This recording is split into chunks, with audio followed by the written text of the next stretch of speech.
Citizens Bank Park. Day 2 of adjustments, and a new era will be headlined by the most dominating pitcher in the National League.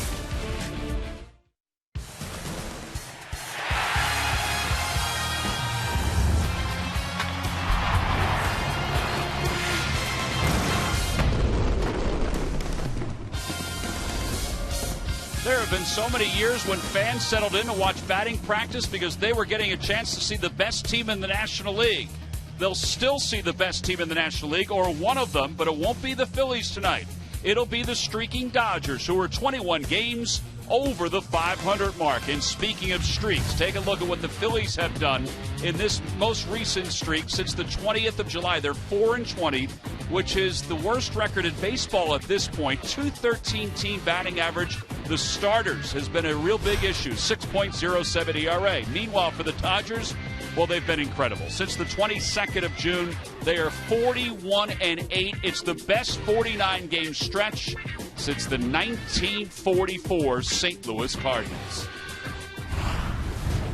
Hi, everybody. I'm Tom McCarthy along with Chris Wheeler. It's day 2 for Ryan Sandberg, and day 2 to face another Cy Young Award winner. This time it's Clayton Kershaw. We mentioned during the Open that he could be the best pitcher in the National League. At times, he could be the best pitcher in baseball. No offense to Max Scherzer. Well, Rhino starts out with 2 slump busters in Greinke and this guy tonight. Clayton Kershaw is an unbelievable pitcher. He has already won a Cy Young Award in his career. Maybe he's on his way to another one. But look what this guy has done in his career. The Phillies he has never beaten the Phillies, but look at his earned run average, and it's always been good. But right now, it really is unworldly. When you think about a 1.88 ERA at this point of the year and what the opponents are hitting against him, it's scary almost. So you go out there, you play the game. They have a lot of right-handed hitters in the lineup tonight because he can dominate left-handed hitters. Look at that curveball right there to a right-handed hitter, and when he throws it to a lefty, forget about it. Good fastball. Fastball can top off at 95 to 96, and he'll throw the curveball. He has a good slider, and just for the heck of it once in a while, he'll flip a changeup in there. But basically, he's going to throw fastball, curveball, slider, and dominate, and that's what he's done this year. Well, and you mentioned it, Wheels. He has never beaten the Phillies. It's 8 regular season starts and 4 postseason appearances. The Phillies hope that carries over again to this start tonight here at Citizens Bank Park. He'll be opposed by Kyle Kendrick, making his 25th start of the year. And Kyle is trying to get himself back to where he was the first month of the season. We'll talk about that a little bit during the early part of tonight's ballgame. What we'll also talk about, because he's back batting cleanup, is Hanley Ramirez, who, well, last night he basically won the game for the Los Angeles Dodgers. The lineups at first pitch for tonight's ballgame when we return. Phillies baseball is brought to you by Anheuser-Busch. A reminder from Budweiser, great times are waiting. Designated driver. By Toyota. Toyota's nationwide clearance event is going on now. Toyota, let's go places. By Xfinity, the official HD triple play provider of your Phillies. By Citizens Bank, where good banking is good citizenship. Isn't it time you experience good banking? And by Independence Blue Cross, the most preferred health plan in the region. Independence Blue Cross. Live fearless.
The Dodgers get together for game 2 of their 3-game series. The Phillies have already taken the field behind right-hander Kyle Kendrick. Let's take a look at the Dodgers starting lineup. It's brought to you by Xfinity, your home for the most live sports. Leading it off in left field, Carl Crawford. Yasiel Puig, the right fielder, bats second. Adrian Gonzalez hits third, followed by Hanley Ramirez and Andre Ethier. A.J. Ellis, the catcher, bats sixth. In the bottom third of Schumacher, Juan Uribe, and Clayton Kershaw. And they'll face Phillies right-hander Kyle Kendrick, who really has struggled lately. His earned run average is up to 4.48. Wheels, on the 3rd of June, his ERA was hovering around 3.10. Well, as you said, Tom, he's really been struggling. There's a lot of reasons. He's falling behind a lot of hitters. He'll get base runners starting to work a little bit slower, as he had done in some other times. And he's just not making pitches the way that he did before. And Kyle Kendrick has the ability to do that. We've seen it from him, especially lately, but not lately as far as his ability goes to get hitters out. Here's our Budweiser scouting report, and the changeup and the sinker are what he really has to live on. His numbers against the Los Angeles Dodgers certainly are not good. Hopefully throw all that out the window, get ahead of hitters tonight, and pitch a better baseball game, because if you give up runs tonight, you're in deep trouble against this team, because Clayton Kershaw is on the other side. And let's do our Nissan keys to tonight's game. That leads us right to the guy I just mentioned, who may be the best pitcher not only in this league, but in all of baseball. Clayton Kershaw is just unbelievable at this point. And Philly's going to go with pretty much a right-handed lineup tonight, because Kershaw is so dominant against left-handed hitters. They're hitting under 200 against him with no home runs. Carl Crawford is ready. He'll get set to face Kyle Kendrick in the first pitch of the night. In there for strike. So Kendrick does work ahead. An 88-mile-an-hour sinker. Wheels is right. The changeup is important for Kendrick, but during his side session, he worked on his sinker and getting on top of it and making sure that it was down in the zone on a consistent basis. And right, exactly, because the sinker sets up the changeup, and there's that little backdoor sinker that he can throw to left-handed hitters, and that's a very important pitch to him because it freezes him. He's ahead, no balls and 2 strikes to Crawford, who was 0 for 4 in yesterday's ball game. Off the hands, that'll be out of play over the third base side. Oh boy, where's Andy Rabel when you need him? That ball was bouncing every which way, in and out of hands. Andy, where are you, buddy? You got to help them out a little bit. There he is.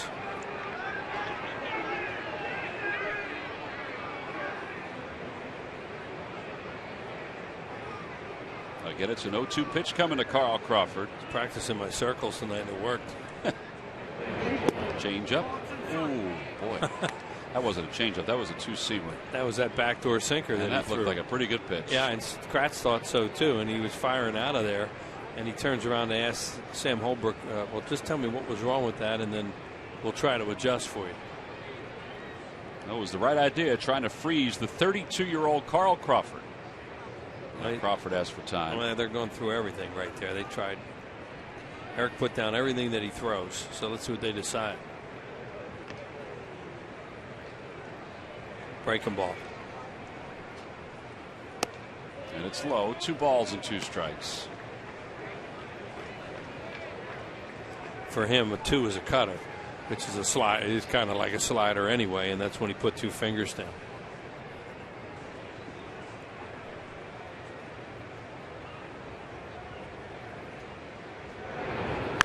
Ground ball foul.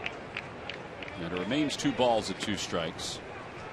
That ball went past Jose Vizcaíno in the first base coach's box. Davey Lopes is not with the Dodgers tonight.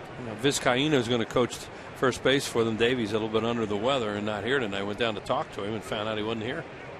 So hopefully he'll be here tomorrow and get a chance to catch up with him, and that he feels better. This will be the 7th pitch of this at bat to Carl Crawford. Ground ball toward the left side. Rollins has to charge, and he tries to barehand, and no chance. That'll be a base hit for Crawford. No chances right after that squirter right off the end of the bat. Even if he barehands it and throws, he's got no chance with Crawford, who can still run, especially when he smells a hit like this. Made a great pitch on him, and Jimmy knows all he can do there is try to barehand it and hope. And look at Crawford run. Boy, that is a classic running style when you see a guy like that. A reminder from Budweiser, great times are waiting. Designated driver. Yasiel Puig was 0 for 4 in last night's ball game. It's very rare that he's hitless or does not reach base in a ball game. Overall, hitting .362 with 11 home runs. You see how rare it is. 54 of 64 games on base. He shows bunt, takes inside, and it's 1 ball and no strikes. They appeal. It's a shame for Kendrick, too, because it really did look like he had Crawford struck out. And you mentioned, Tom, he's struggling so much for outs right now. Just to get off to a positive start, and then he gives up a little bleeder to begin the game. Well, that's been part of his storyline. Even in his last start against the Nationals, there were some balls that just barely got through the infield. Well, if he's pitching well, he's going to throw his ground balls, and he's going to take the sting out of it. Sometimes they go through, even if they don't hit them real hard.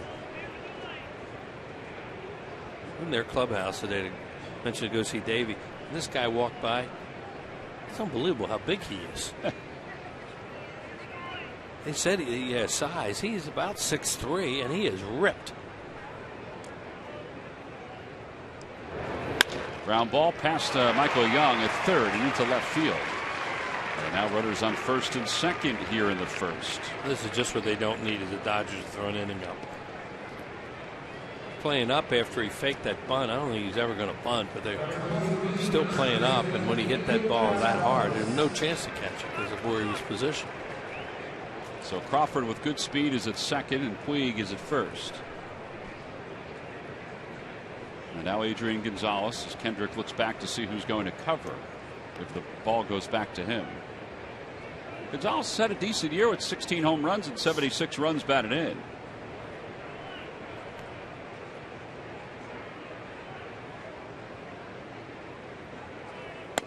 And that's over for a strike, and it's 0-1. Gonzalez is double play material. He's really a good hitter, but he can't run at all. And if he can hit it, if he hits a ground ball, he can get 2 here. Well, his numbers were through the roof with runners in scoring position for the first 2 months of the season. They're still okay. That ball is pulled over toward first. A bad hop over the glove of Mayberry. Rounding third and heading for home is Crawford. The throw goes to second, and the Dodgers take a 1-0 lead. And that's the kind of stretch this has been for Kyle Kendrick. An RBI for Gonzalez, and still first and third with nobody out. That ball just absolutely fooled John Mayberry. Yeah, it's not hit very hard, and that's one of the reasons why it fooled him.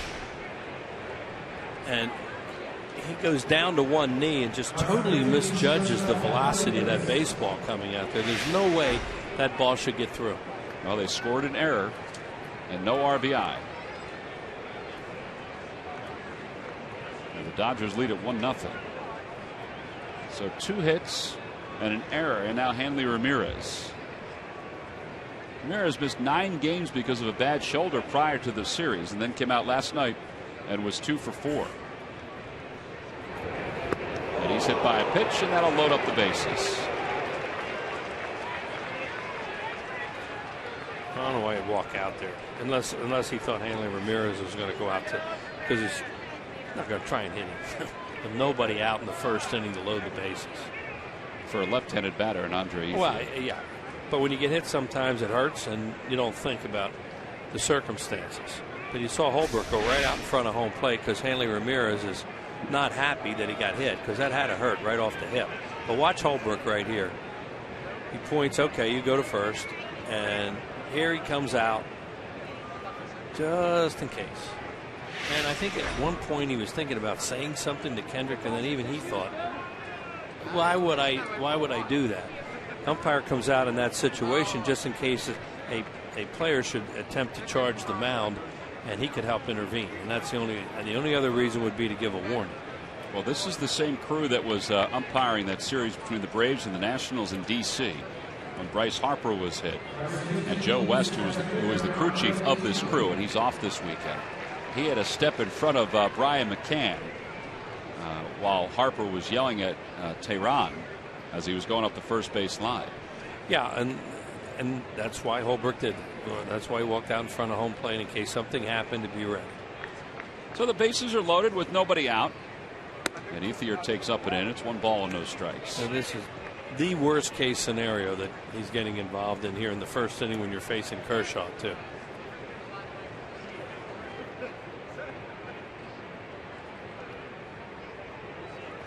Andre Ethier did not play last night as a starter. He did come in as a pinch hitter. And he grounds it foul into the Phillies dugout. 0-2. They have that infield double play depth right now, and they'll gladly give up a run here for 2 outs and try and stay out of a big crooked number in the first inning.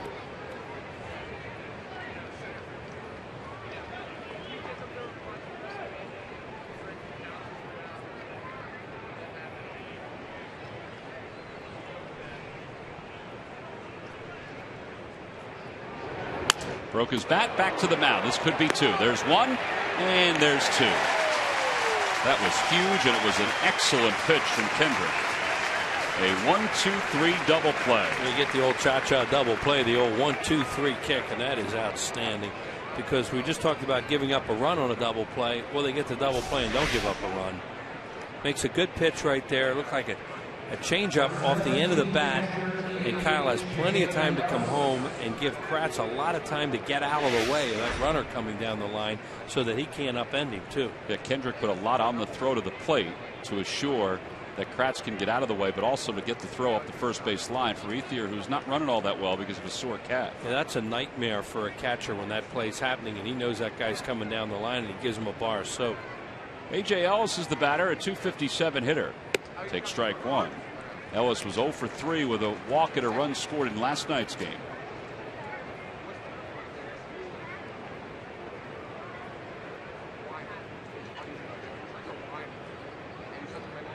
A.J. Ellis got hit with a foul ball last night right on the knee off the bat of Darren Ruff. He fell down in an awful lot of pain. He's back out there again. They are tough. I think he's right back, as you say, right back out there again.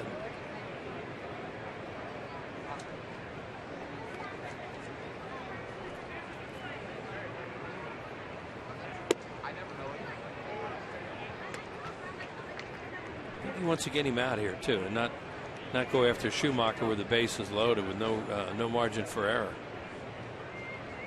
And again, Schumacher, left-handed batter. He'd rather get the right-hander.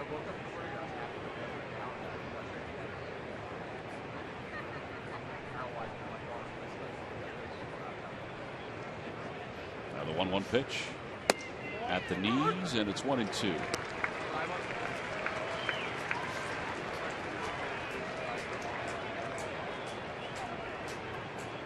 Adrian Gonzalez off third, Hanley Ramirez off second. 1 run is in, but 2 outs are recorded.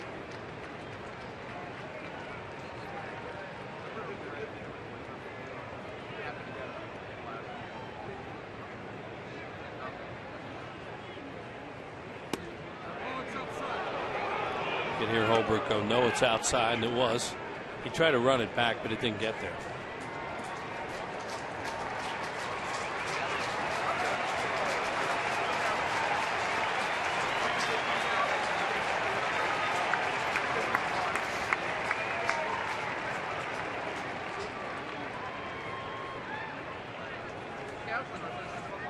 Asked for time. Kratz will go out and talk to Kendrick. Kyle obviously wants something else.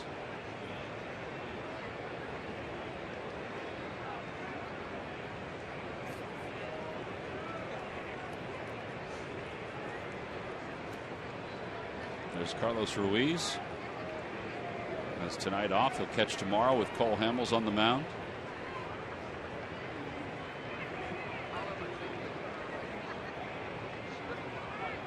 And the 2-2 pitch. Up and in, 3-2. Well, it looked like a cutter that just didn't cut. Yeah, and now you have a situation where you do have a base open, even though, as we were talking about, you don't want to go to Schumacher. But you don't have to give in and throw a meatball here at Ellis.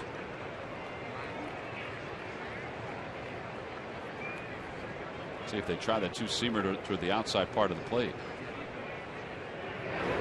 Ground ball towards shortstop. Rollins to his left. He's there. Plenty of time. Side. He's retired. Oh, good job by Kyle Kendrick to get out of this inning. He allowed just 1 run, but the bases were loaded with nobody out at 1 point.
Xfinity, your home for the most live sports.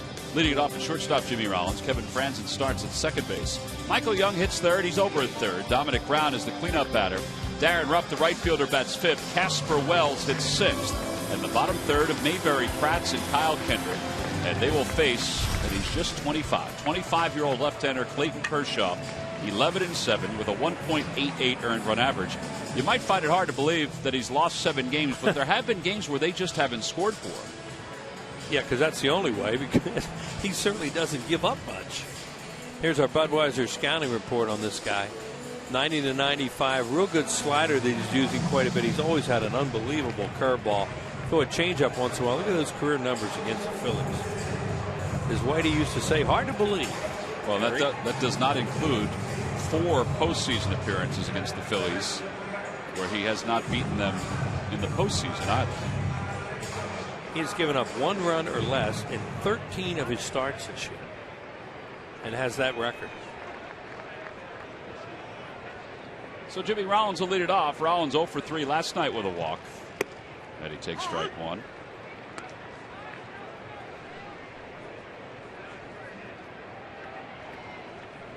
Rollins 6 for 25 lifetime against Kershaw.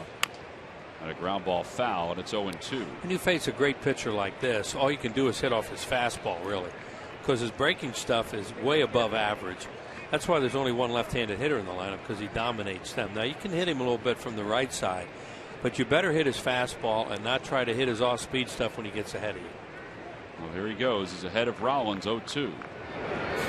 Swing and a miss, and 1 away. It's 175 strikeouts for Kershaw. Well, there's the point right there. As Tom said, he's ahead. He throws a slider, and it disappears.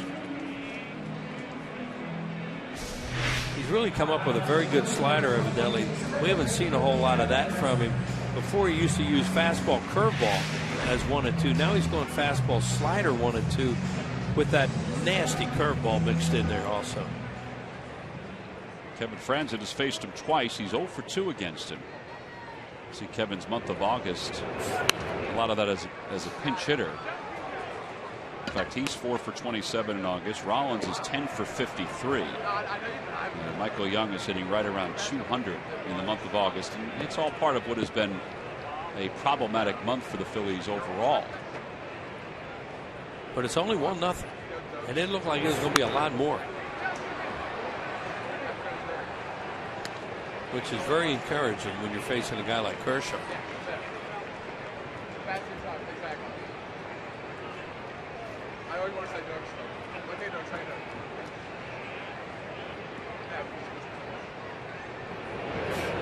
Curveball, a check swing, and no swing.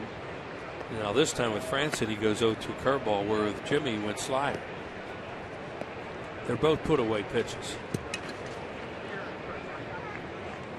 Second half of the season, since the All-Star break, Kershaw 3-1 with an earned run average of 1.46, averaging a strikeout per inning pitched during the second half. He basically is doing the same throughout the season.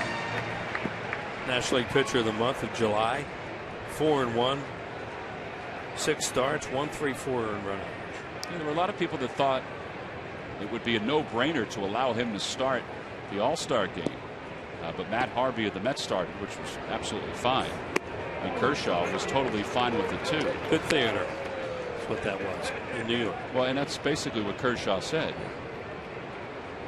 So it's totally understandable that Matt Harvey would start the All-Star game and thought it was the right thing to do.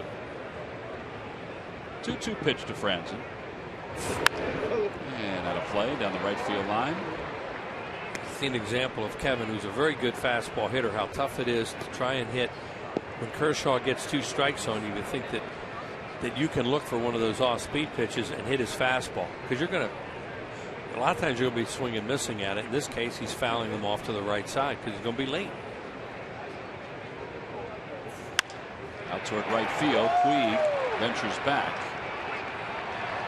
and there are 2 outs. Game a good battle. That was a 7-pitch at bat for Kevin Franzen. That's been one of the issues for the Phillies this year. They have seen not the least amount but the second to last least amount of pitches in baseball. We were kidding around last night with those walks they got. It was like a whole series worth of them. Michael Young 1 for 4 last night, takes a pitch for a strike. Sort of kidding.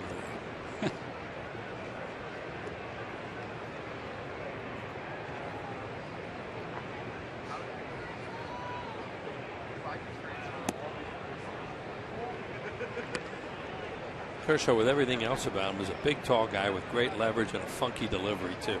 There's nothing smooth about him. It's herky-jerky and probably very difficult to find the ball. He gives that little hesitation, and then he hides it really well, and then it comes out with all that stuff. Lucky McDonald's Phillies home run jackpot contestant is Wayne Kulhanek, Sr. of Dover, Delaware. Phillies hit a home run at tonight's ball game, then Wayne will win $200.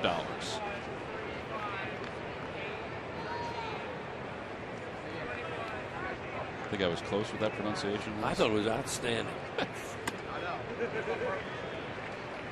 Here's another Whitey line. And Wayne, you know who you are.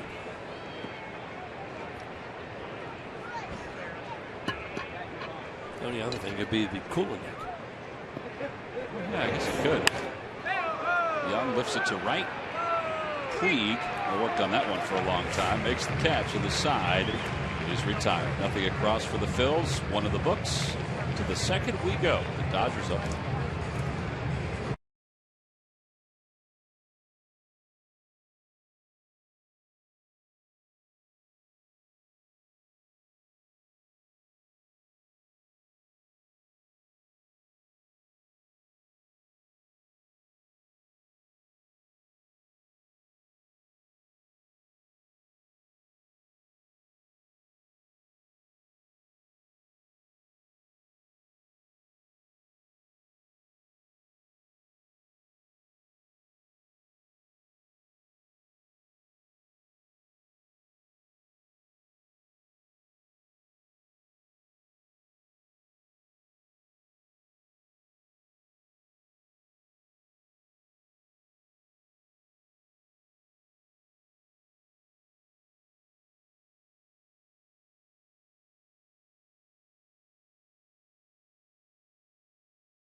For everyone. A Fanatic t-shirt to fans 15 and over and a Fathead teammate free to fans 14 and under. Both compliments of Liberty Mutual Insurance. Order your tickets now by going to Phillies.com. Wheels, did you pick up your Fanatic t-shirt? Yes, I took a couple of them home last night. All right, good. There it is right there. They're on the couch in the office saying, take me. The Fanatic is always upset because he doesn't, he wants to make sure that he can branch out. They're very nice. Here's Skip Schumacher. It'll be Schumacher, Uribe, and Clayton Kershaw against Kendrick. Schumacher did not play last night, but he is 9 for 24 against Kendrick. And you know, there are times when those numbers play into whether a guy is going to start or not against a specific player. Absolutely. Ground ball toward first. Diving play by Mayberry. One thing managers will tell you a lot of times, Tom, as you go back to your point right there, is they'll go back and look at numbers, but then they want to say, well, when did he do this against him? Was it 5 years ago? Was he a different player at that time? Was the pitcher different at that time? So it just doesn't mean that the numbers are really good or bad, but when do they do them? It's like last night, Andre Ethier did not play against Cliff Lee because his numbers are not very good against Lee. And as Don Mattingly said before the ball game, the computer kicked him out of the game. Basically, that's what he said. Cliff was very good last night for the Phillies. He wound up suffering the loss, but he went 8 strong innings, 5 hits and 3 runs. Rollins can't get that one on one hot ball. Was hit hard by Uribe, and it's a 1-out single. That'll bring Clayton Kershaw to the plate. Well, today was day 2 for Ryne Sandberg when he met with the media, and he met with them in the dugout instead of in the media room. And Murphy went over a number of different things today. He certainly did. His first daily briefing with the media, which he'll do just about every game day. And, Ryne Sandberg was asked a lot of different questions, but one of them was about his demeanor. We've gotten to know Ryne over the past 2 years or so, and he seems to be a mild-mannered kind of guy. He was asked about that, and he said, well, when the situation needs it, he certainly is not a mild-mannered guy. He said it's one of the things that he learned as a manager in the minor leagues, that sometimes, as that ball gets past John Mayberry, Uribe will advance to second. Oh, he's thinking about third. Here's the throw by Mayberry, and it is in time. That's not a very bright play. You got an outfielder playing first, and he threw a very accurate one-hopper to third.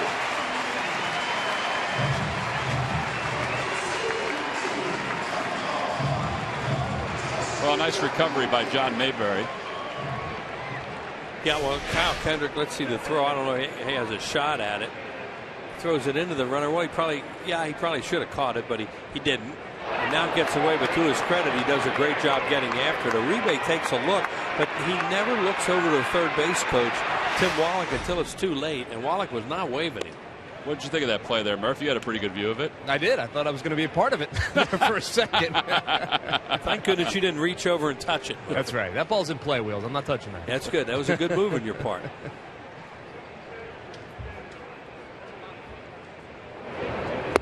1-1, the count to Kershaw.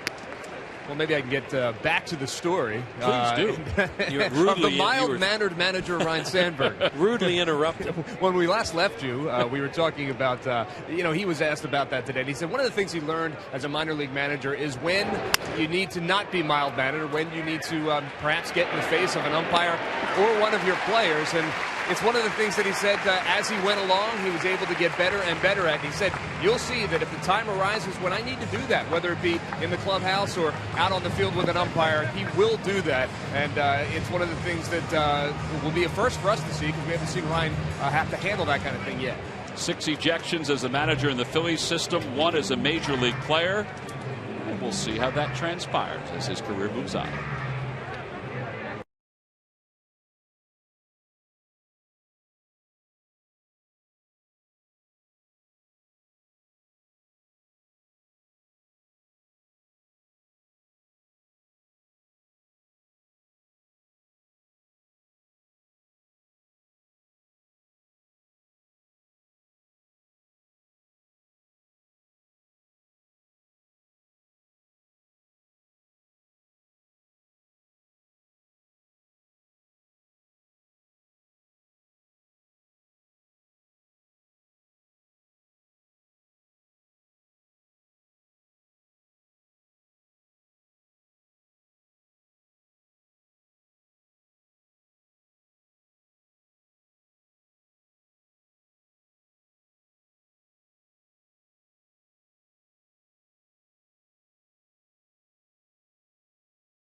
Well, earlier today at the tent outside of Citizens Bank Park, it was the Fans Feeding Families program that was held.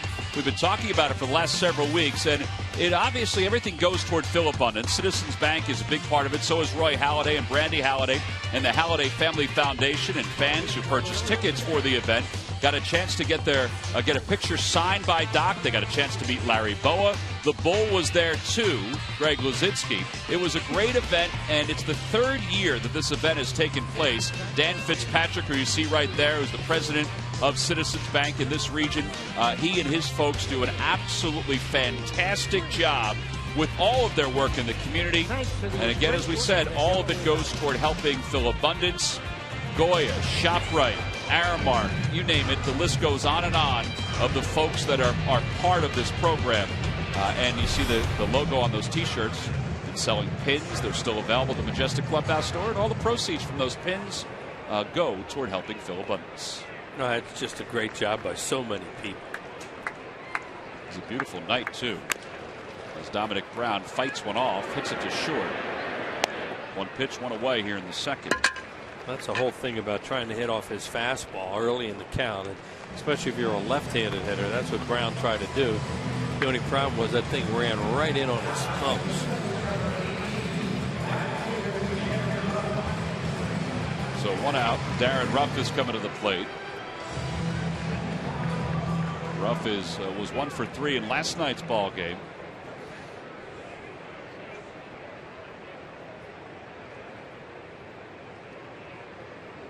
Seven home runs here in the big league. 7 home runs down in the minors this year. Murph was telling a really good story there about Ryan Sandberg. Then the game got in the way. But he also, and maybe Murph will get back later on it too, but he also was talking about why he would get thrown out of so many games, what would cause it. And he took a pause and he went, verbiage, which was a great way to put it. And that normally is what will get you thrown out, and if you stay out there too long. Well, he said that's what happened with his the only game he was thrown out of his major league career. He said he was in play at first base, and he said, I just stayed out there. Yeah, and it was Charlie Williams. He remembered. Rhino has a tremendous memory, and he finally he said, well, who was the umpire? And he thought about it and went, Charlie Williams. 1-2 pitch to Ruff. And a foul ball. He came up with one the other day. We were on the bus going down to Washington. Remember, we had him as a trivia question that he hit 40 home runs for the Cubs that year. And I told him he was a trivia question. He says, "You remember when I hit it?" I went, "No, why should I?" He said, "Well, it was against the Phillies." It was a 2-run home run at the Vet, and it was also RBI's 99 and 100 that year. So it was a pretty memorable home run for him. He said, we were kidding on the air about it. I said it was probably a high fastball. He says, you know it was. Because that's what he used to just hammer on, high fastballs.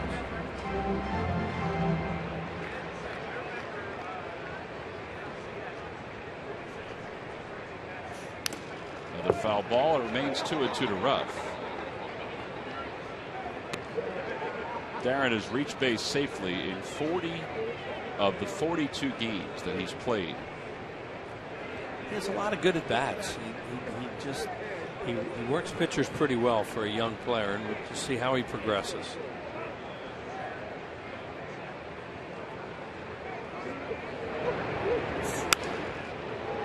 Fly ball, shallow right field. Schumacher, the second baseman. He's gotten in on 2 hitters in this inning.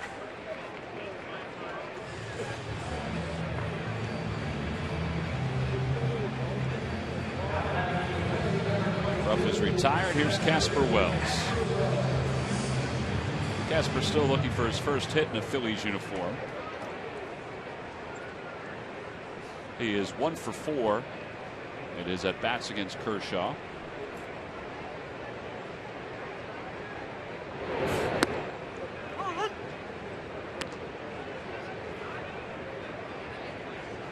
Casper now is a pretty good spot. Not only to get some grub, but also to take in the game, get a photo with a beautiful playing field as the backdrop. And what a night, too, as you said. Just a perfect baseball night.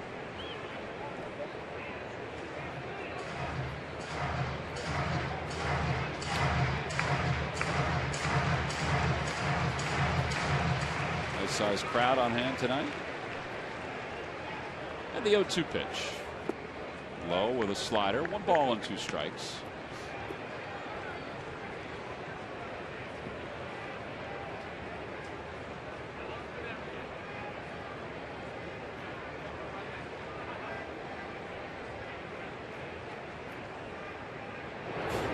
And a curveball, and Holbrook flinched.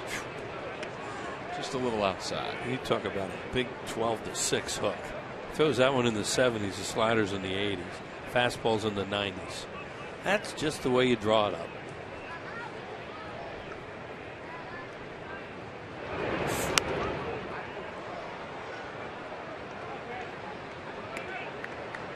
Kershaw's best season so far was 2011. He was 21-5 with a 2.28 earned run average. Now he's had great years, other solid years, but that was the year he got to 21 wins, had an earned run average under 2.5, had 248 strikeouts, and won the Cy Young Award. Grounded toward third. Nice easy hop for Uribe. And the side is retired in order. So the Phillies go down 1-2-3 for a second straight inning. We've completed our first two as we go to the second, or go to the third, excuse me, the top of the order. 2 up for the Dodgers.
Section for all the information.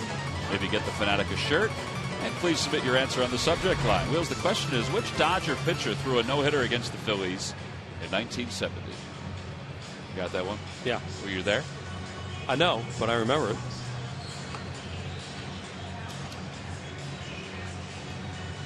The answer will be revealed in the 7th inning. John McDonald takes over at third base for Michael Young. And hopefully Michael's okay.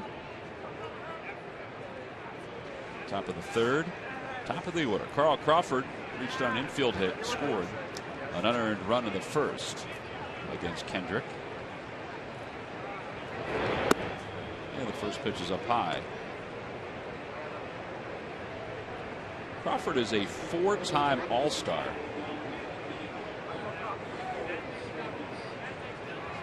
Scored 100 runs 3 different times in his career, but he has really battled some injuries. Ball's hit toward left pretty well. Darren Ruff back toward the scoreboard. Does he have room? He does. And he makes the catch and went away. Like a hanging cutter. He must have gotten it in far enough that he didn't barrel it. And Puig is coming up. By the way, they just announced that Michael Young left tonight's ball game with left ankle soreness. So that's why John McDonald's in at third.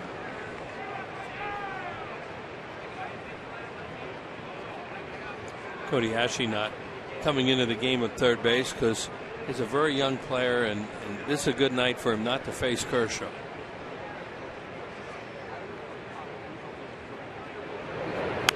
Grounded toward third, a foul ball. 0-1. Those days may come if he can do some things in the league and turn into an everyday player. But if you're going to give a guy a night off, this is the kind of guy. This is the night for Ashe not to play against a guy like Kershaw. So the theory that Charlie Manuel had about exactly easing him in a little bit, particularly against tough left-handers. Another foul ball. Every once in a while, Charlie wouldn't play Utley or Howard against Randy Johnson early on in their careers, and those guys can put you in a funk for a week because all you do is pull off for 3 or 4 at bats, and then you're back out there against a right-hander, and you can't get back in.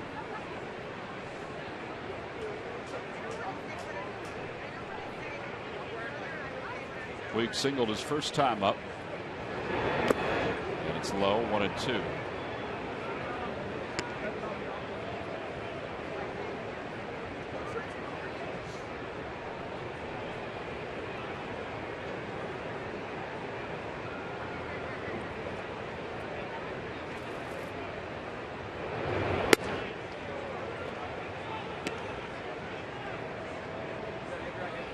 Kyle was hoping that he had frozen that cutter. Was up just a little bit, though, for the home plate umpire's liking.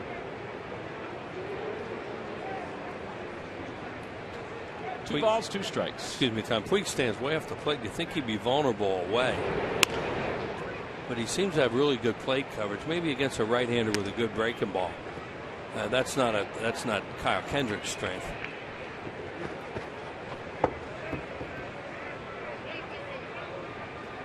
The league's figured him out a little bit, but he's still a special talent.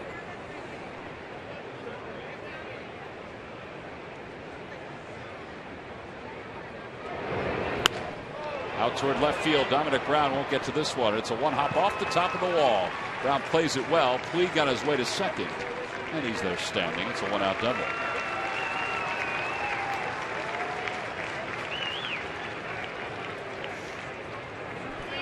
All right, let's take a look at our Mazda leaders. Part of the reason the Dodgers are winning is because of Puig, but look at what they've done the last 49 games. Cardinals in 44 and in 42. You go back to the Giants in 1912 and 1913. Just been remarkable. You know, you're watching history, even though you're watching it from one coast to the other most nights. Yeah, this is an amazing run this team's on, and they've been doing it for the most part without Kemp. Fly ball center field. Casper Wells makes the catch. Puig is going to go to third. Here's Wells's throw. It is in time. Yeah, that's the stuff he does that is just kind of foolish, and they're trying to work with him on it, but he'll learn. Well, nice job by Wells. He still had to make a clean throw, and he did on one hop as John McDonald was able to corral it. Wells back at his heels a little bit, but still with a strong arm to nail Puig to finish off the top of the third.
We believe if it's not worth driving, it's not worth building.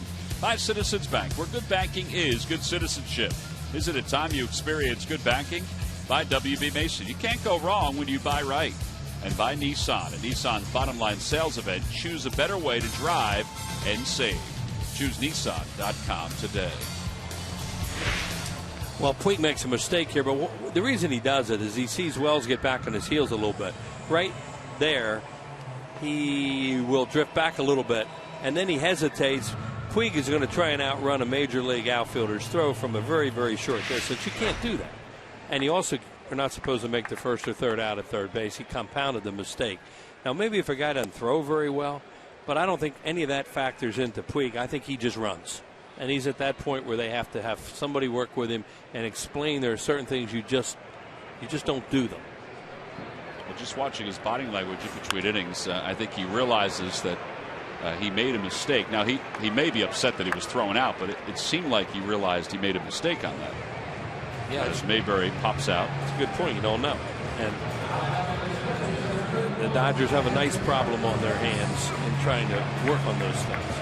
And a comfortable lead in the division. Yeah, exactly. And they have a guy that they don't want to take. He's so aggressive. They don't want to take that away from him. But they have to teach him you can't make dumb plays like that, because that could cost you a game somewhere down the road. 31 pitches so far for Kershaw. 7 up, 7 down as Kratz takes inside. Kratz hitting .215. 8 home runs, 23 RBIs. The other thing he may have been trying to do there, and you don't know whether you can look inside his head on that, is take him by surprise, figuring, well, no way anybody's going to run. So there's a lot of things on that play, and this is a great sport, like all sports are, for teaching moments, and that's one right there. I figured Don Mattingly's got a very good staff, even though Davey Lopes is ill tonight. I figured Davey, Tim Wallach, all those guys that could chat with him certainly would.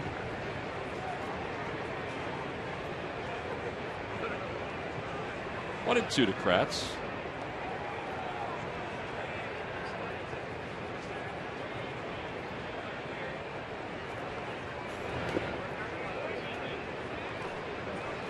On the Toyota Major League scoreboard, the Nationals have a 2-1 lead over the Braves.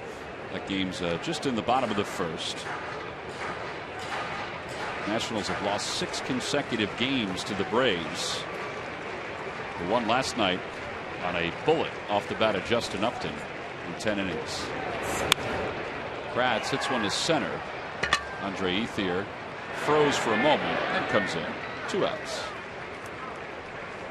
Be the first with breaking news. Philly Sports. Get Philly Sports when you're on the go, delivered right to your smartphone. Download the free CSN Sports app today.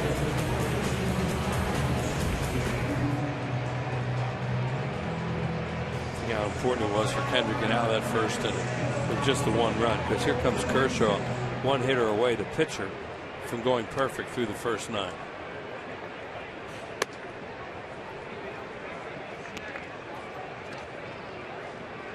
Kyle with 6 career extra base hits. One of those extra base hits this year, it was a triple. Out toward right center, not deep. Ethier is there, and he makes the catch. Oh boy. Hoping that he wasn't slammed by Puig as he did it. 9 up, 9 down for the Phils. We go to the 4th, 1-0 Dodgers.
When it comes to hunger at the office, you don't have to wait in line at the concession stand. W.B. Mason has an all-star lineup of snacks and beverages that keep your break room stocked.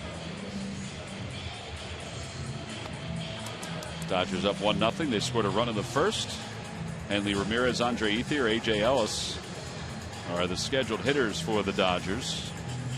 against Kyle Kendrick. Kendrick made the last out in the bottom of the third, so he's just finishing up his warm-up tosses right now. It's a long homestand for the Phillies, and after the Dodgers leave, the Rockies come in for a 4-game series. Monday night is a Hatfield Dollar Dog Night. Tuesday, a 7:05 first pitch, Jewish Federation of Greater Philadelphia Jewish Heritage Celebration. And then on Wednesday, all fans coming into the game will receive the Cole Hamels Bobble figurine, compliments of Pico. For tickets, go to Phillies.com.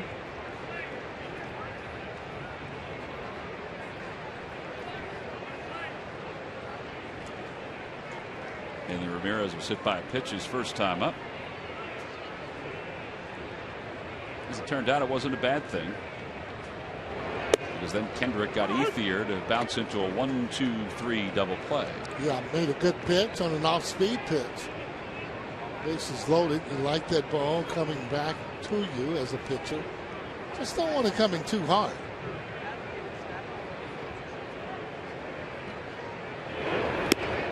Outside with a cutter, 1-1.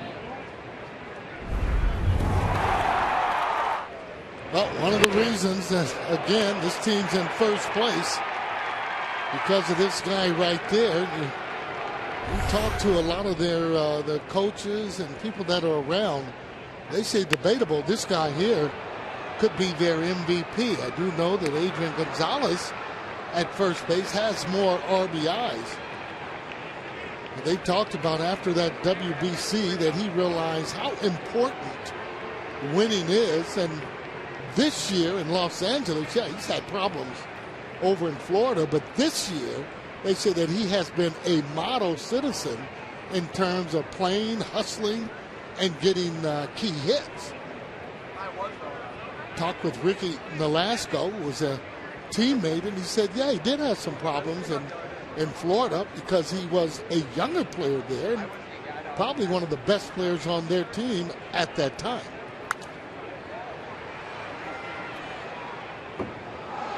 I think most of the guys, too, coming from the Latin countries for whatever reason, end up having some kind of a little flair. You might call it, being a hot dog at times or whatever.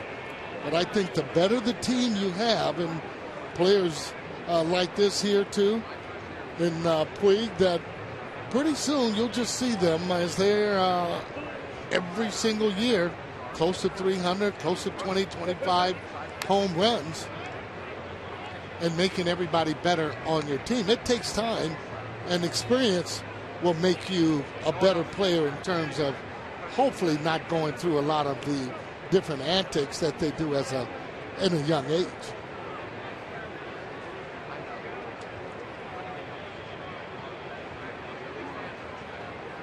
I've always thought he was a pretty good hitter, even in his first 1 or 2 years. Last year, not having a good year. I think the tough part for any baseball fan to get past, but I guess this is the case for a lot of players, as you see Ethier on deck, is how disinterested he seemed in his final year with the Marlins. Oh, yeah, he had problems there. Again, it's definitely well documented. Remains 2 balls and 2 strikes. But there are a lot of times team will trade for talent and hope that maybe they can kind of turn him around a little bit.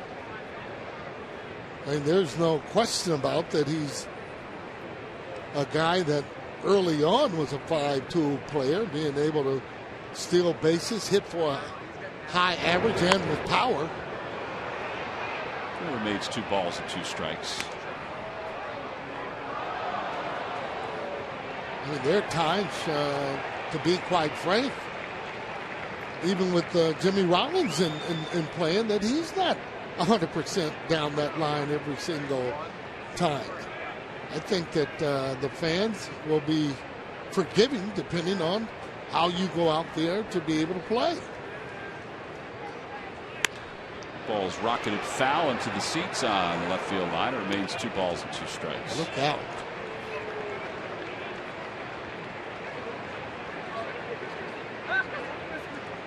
I don't know if you want to get your hands in the way of that one. This This is a 10-pitch at bat. At least the 10th pitch is coming up here. 6 foul balls so far. And 7 foul balls. Well, the pitch he needs really to put him away would be that hard slider down and away.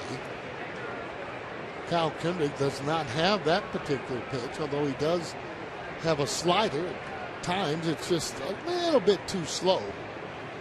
That cutter, the sinker, he uses for that out pitch along with that changeup. Changeup has become one of his better pitches.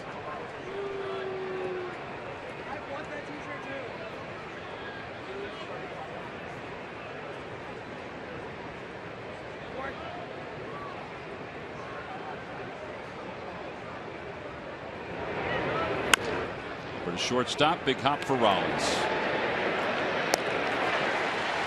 And 1 out here in the 4th. And that'll bring Ethier to the plate.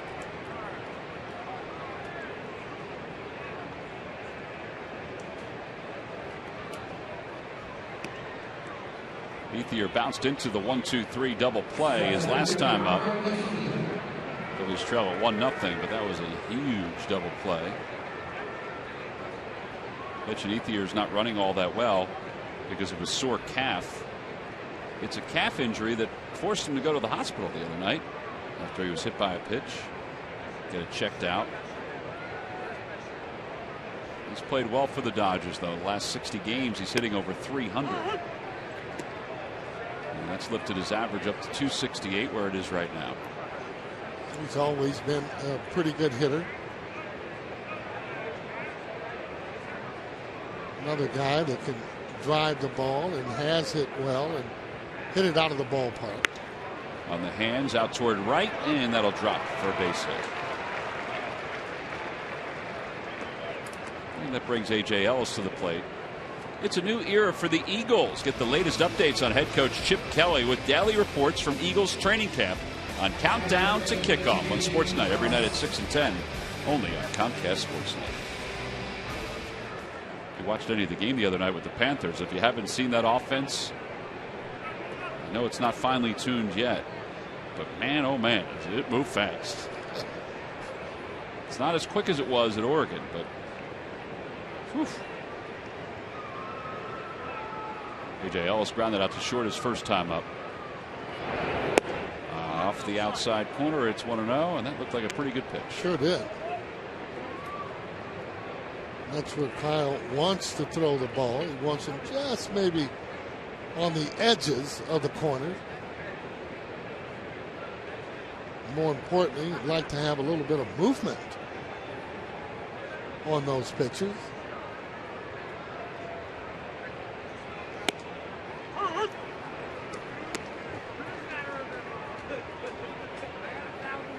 Tim Wallach's looking for Don Mattingly before he lays down the signs.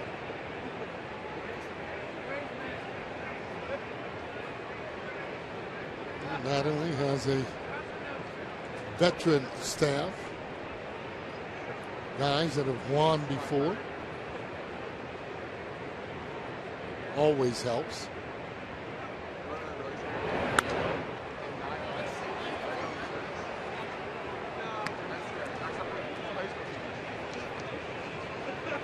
Talking with Ryan Sandberg too earlier. There's Mattingly. Mark McGuire, hitting coach, right behind him. But anyway, he talked about the communication, and not just kind of a rah-rah kind of communication, being able to go to each and kind of every guy, let them know what he's expecting, but in a way where he's not going in and thinking like, well, he's the Messiah, we're going to make everything better. Well, Jimmy Rollins, and that double play makes this inning a whole lot better. 6-4-3. Gets to it nicely. Quick feed to Franzen, who's able to get out of the way as he releases the ball. Other side is retired. No runs, 1 hit, and nobody left. J-roll to his left. Looking smooth. The Phillies turn the double play.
Phillies baseball is brought to you by Anheuser-Busch. A reminder from Budweiser. Great times are waiting. Designated driver. By Xfinity, the official HD triple play provider of your Phillies. And by Dodge. Visit Dodge.com or your local dealer today. Last to the fourth, Phillies still searching for their first base runner. They'll have the top of the order, Jimmy Rollins, Kevin Franzen, Michael Young to lead it off against Clayton Kershaw.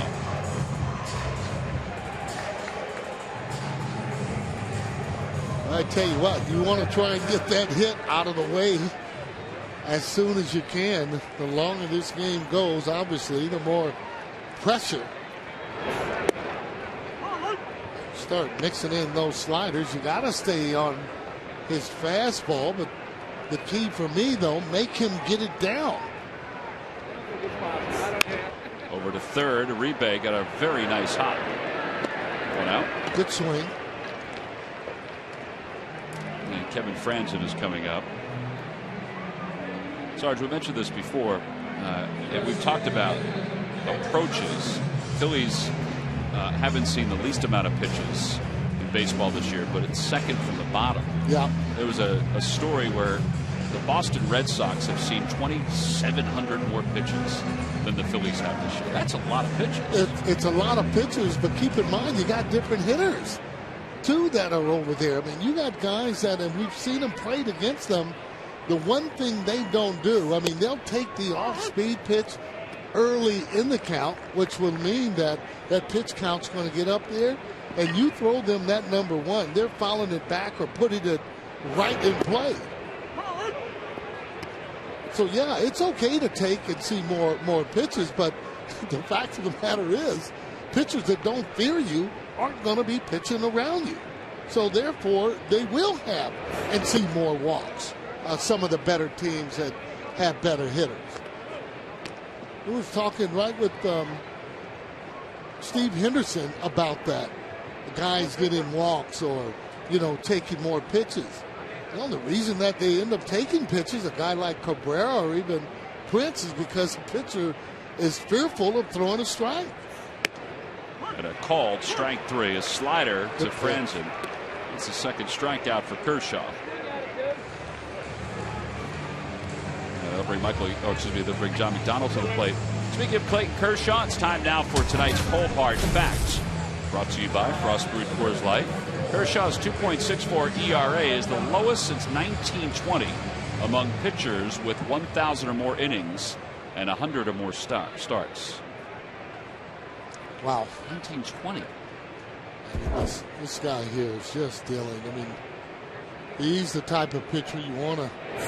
You get your rest on, get in bed early. He's the type of guy that will make you think about him. But again, you use this as a challenge to face a guy like this. That's why his record 0-4, you just throw right out of the window.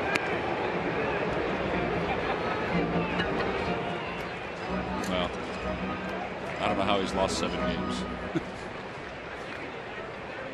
0-2 pitch. He'll have to wait to McDonald. He asked for time. McDonald up for the first time, hitting 114 for the year. Before it's a little too late. Somebody might want to try and maybe drag one, get him out of his rhythm.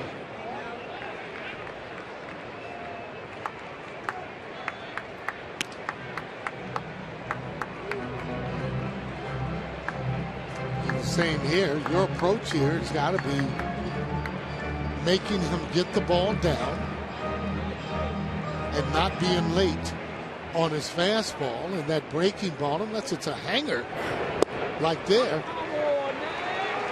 You go on and take. Yeah, that's a curveball right there. That came in at 74 miles an hour, and the Phillies go down in order. 12 up, 12 down for Clayton Kershaw so far. There's the final out of the bottom of the fourth inning. We'll go to the fifth with the Dodgers still holding to a 1-run lead.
Retro Night.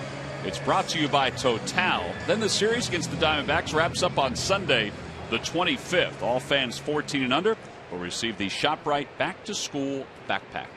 For tickets, go to Phillies.com. Speaking of the Diamondbacks, they beat up the Pirates today, 15-5. Martin Prado hit his 11th home run. He was 4 for 5 in the ball game. It's been tough for anybody to cool off the Pittsburgh Pirates. Skip Schumacher takes strike one. Yeah, it's another club that has good pitching, plays good defense. And they've been getting timely hitting, been able to come back and win some ball games after being down.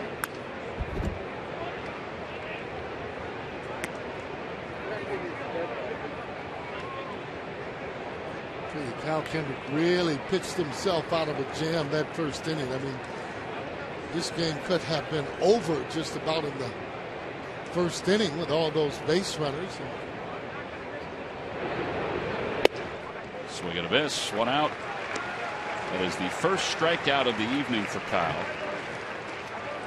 And a rebase coming up. But you're right, Sarge. I mean, it could have been over with, at least from a difficulty standpoint, if Ethier hadn't bounced into the 1-2-3 double play. Well, you know, when you got that offense, and every time you're coming up, you're 2-0, 3-4-0 down. That has a way of making it hard for you to try and come back.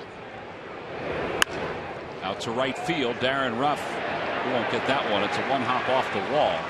And Uribe on his way to second, and he'll get there sliding. He is a single and a double tonight. One of the few times you'll actually see him try and hit the ball to right field. Normally he's trying to hit the ball out of the ballpark. Take a look at this swing here. See how he stays there and he actually goes that way. He stays close for the most part. But again, actually trying to go that way.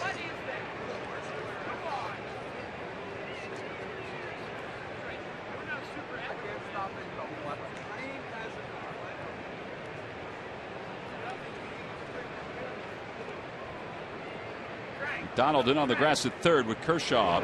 He doesn't square, though. Healthy swing, and it's 0-1. Yeah, they're going to let him hit there. He already has one home run. They're up.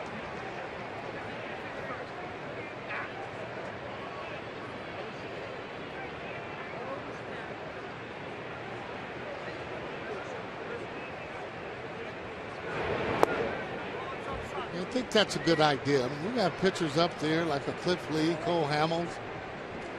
It's already one out, a runner in scoring position. I'll let those guys go on and hit. Let them swing the bat.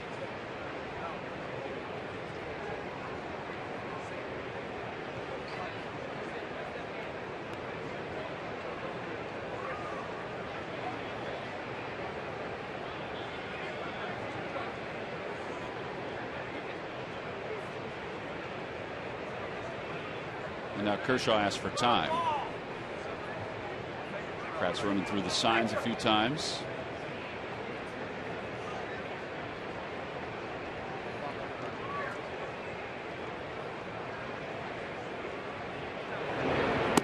Outside and high, 2-1.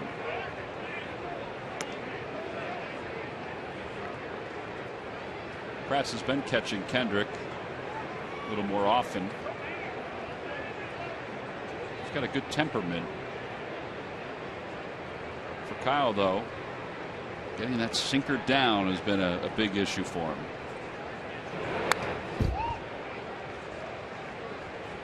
Yeah, he wants it down and he wants the movement on it, but he cannot afford to pitch up in the zone continually. He can get away with it every now and then, but for the most part, he wants it down to get ground balls. Off the end of the bat. That's why you want the movement. Kershaw stays alive.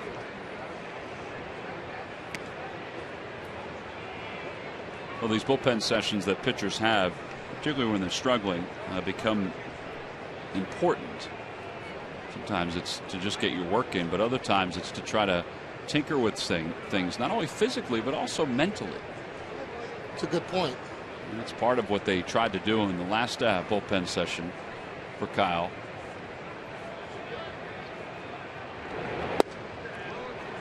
Just not getting that pitch. Yeah. Not getting that pitch and not really moving like we've seen that pitch move. And he likes to throw that 2-2, and that is his strikeout pitch, where that pitch would move right back over the inside part of the plate. That's the one he's not getting as much movement on.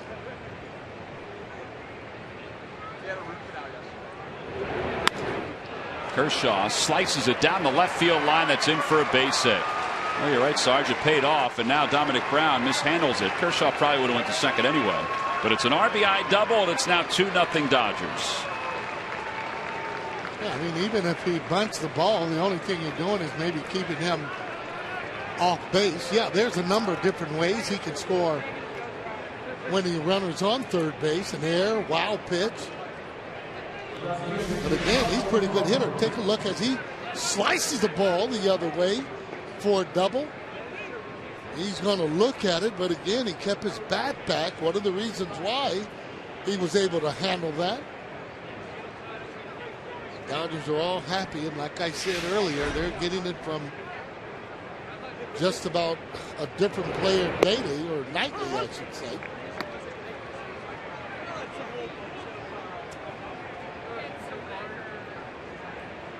A double for Kershaw, his third of the year, 7 RBIs.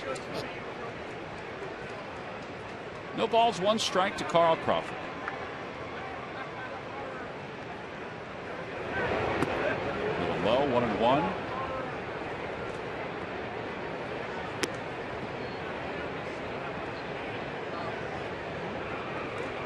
Infield single his first time up after Kyle thought he had him struck out.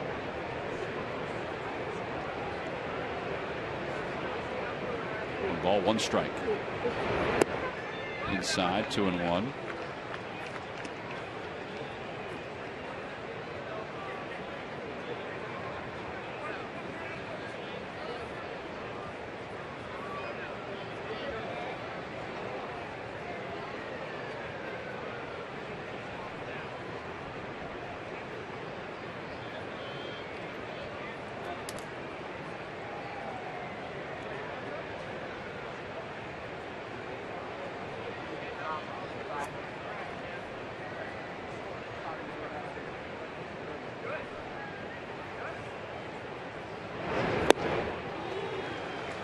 That's one of the better changeups he's thrown tonight. No doubt about it. And not only that, good arm motion as the ball dipped down with movement on that changeup.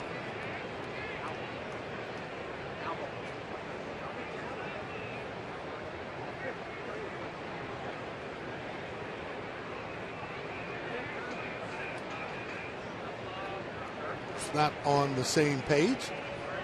So Kratz goes out to chat with Kendrick with Carl Crawford at the plate. We learned earlier this year that Carl Crawford is the cousin of J.P. Crawford, the Phillies' #1 pick in this past year's amateur draft. And J.P. Murph has had himself a pretty good first season, huh? He certainly is turning some heads and impressing some folks. In fact, so good down in the Gulf Coast League, batting .345. He had 12 stolen bases, plays a very solid shortstop, are the reports as well. He has now been promoted. He is headed back up to Lakewood. He's going to play for the Lakewood Blue Claws and the South Atlantic League. And it's, very young for a guy who's just 18 years old to make that move to low A ball. So the folks in the organization very, very excited about what they've seen so far out of Crawford. And we'll see what happens when he's with the Blue Claws. He'll have an interesting teammate this week when Roy Halladay rehabs with the Blue Claws. But if he's successful with the Blue Claws at the end of this year, who knows where he's going to wind up starting next year. Rich Doobie going out to the mound to talk to Kyle Kendrick because Carl Crawford reaches on an error by Kevin Franzen. It's the 3rd error of the night for the Phillies. Well, he catches this. Only one play that he had was going to be the first base. You lose the handle, though, with Crawford running, no chance. And you can see those big 3 errors. Again, though, looking for a ground ball. Well, he's got Puig to deal with runners on first and third. Third error of the year for Franzen.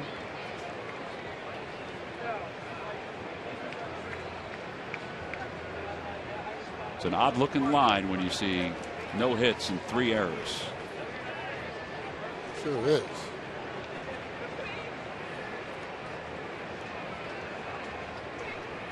Puig is 2 for 2. He is singled. He's doubled.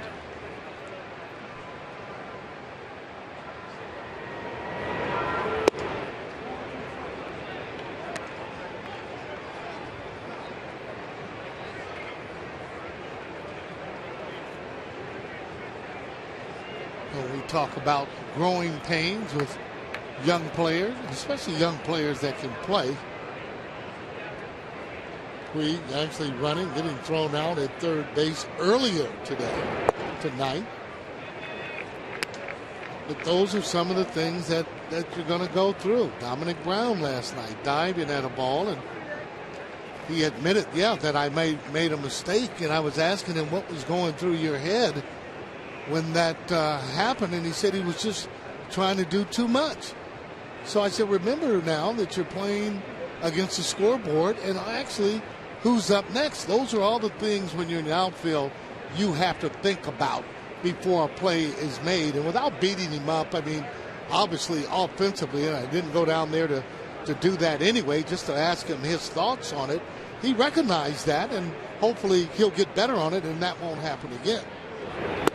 Swing and a miss at a high fastball, 2-1. Yeah, I know Juan Samuel talked to Dominic about that play right after it happened.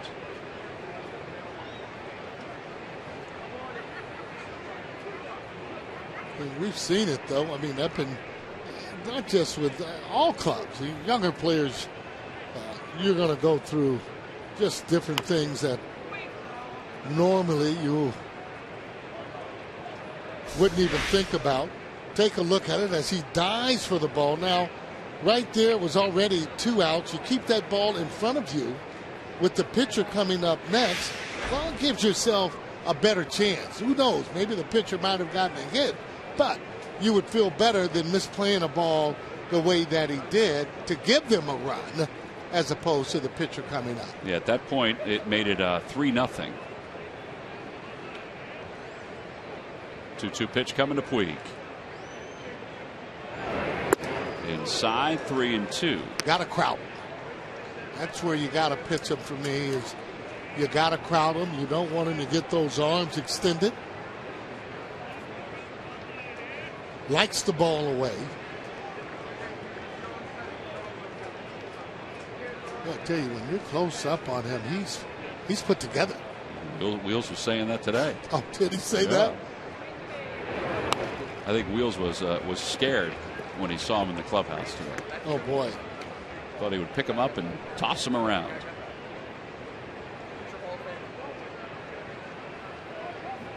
Yeah, he could have done it easily, let me tell you.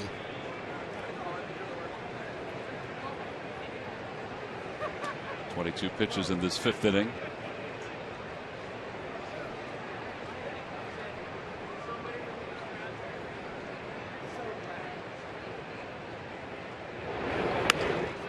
Fights it off. Nice catch by that fan down there.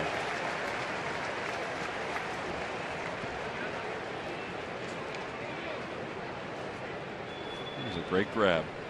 So again, it's 3 balls and 2 strikes, 1 out, runners on first and third. I got to tell you though, just with the body, the way that he is, little small waist, huge shoulders. I mean, for me, I'm looking at a Richie Allen type of a hitter. Although Richie pointed the bat, but he was awful strong with that really small waist.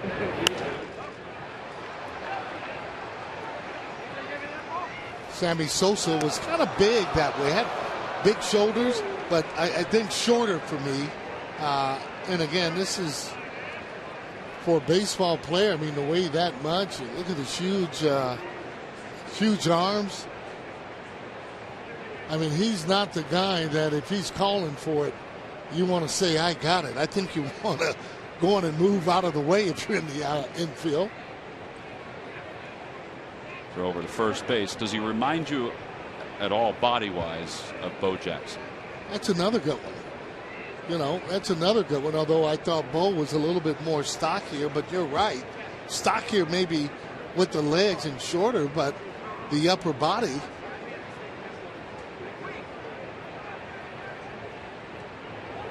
Broke his bat over to third. McDonald gets rid of it quickly. It's around the horn. 5-4-3 double play. The double play ball has certainly helped Kyle Kendrick tonight. The Phillies have made 3 errors tonight, but they have 4 double plays. Middle of the 5th, it's the Dodgers 2, the Phillies nothing.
Up the top of the 5th inning. Kendrick gets in on Puig. Watch how fast, Sarge, John McDonald gets rid of this ball.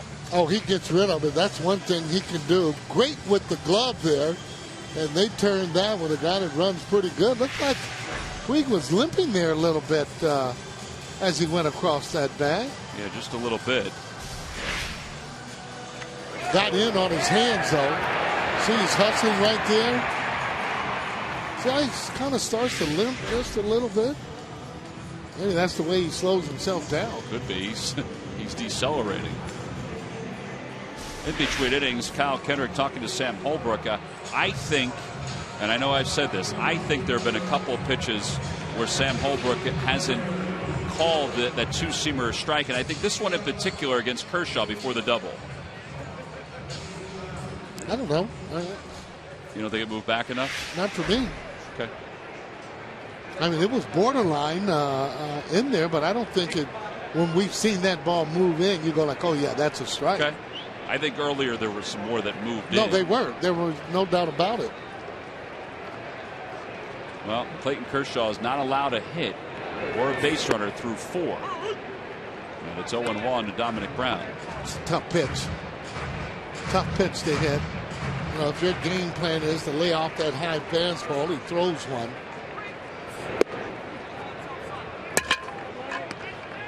Boy. 50 pitches with nobody out here in the 5th. Curveball line towards second base hit for Dominic Brown. It's the first hit of the day for the Phillies. And it comes to start the bottom of the 5th inning. Well, you can hear him exhale on that bench right now. The Dominic coming through with that single. And again, he's just learned how to hit. Stays on a breaking ball. We've talked about it before. The high breaking ball is a pitch you want to hit. He stays back, actually adjusts on that. Had plenty left at the line drive right into center field.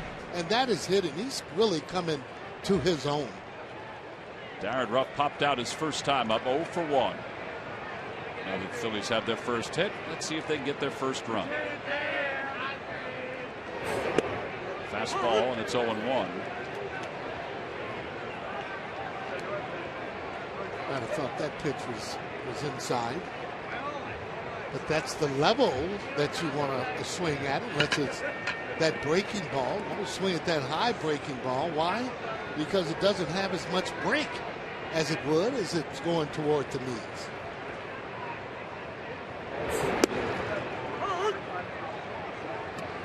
Same spot, 1 mile per hour more. Hope he wasn't going up, sitting on breaking ball.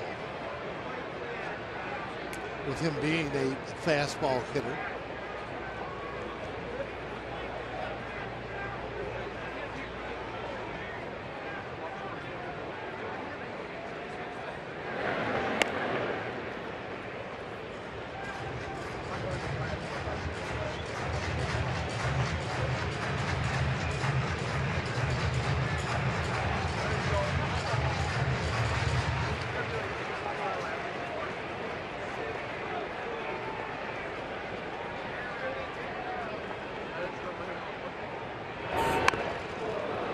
Swing, foul ball. He was trying to protect himself in a lot of ways. Protect the strike zone, protect his body. Yeah, that's what you call there. Knocking the bat right out of your hands right there.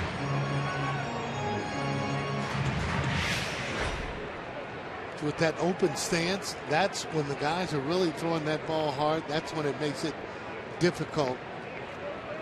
That's why that outside part of the plate becomes hard to hit, and also this breaking ball. The foul tip hung on to by Ellis. 5 strikeouts. And 1 away here in the 5th inning. See, and this is after those balls that are inside. Doesn't make you really jumpy to try and hit the ball on the outside part of the plate. And there's the breaking ball finally that he ended up getting, but I don't want to look for pitches you can't hit. Correct myself there. That's 4 strikeouts. Casper Wells grounded out his first time up. And a throw over, and Dominic Brown is picked off first. It's just way too much of that stuff happening this year. Emblematic of the kind of year it has been. Well, this is for me more mental. You have nowhere to go. When you're down 2-0, the last thing you want to happen, he steps right off, and I don't know, it appeared maybe Dominic was thinking about something else. I mean, he actually stepped off. You saw him step off, so you got to be getting back as soon as that move is happening.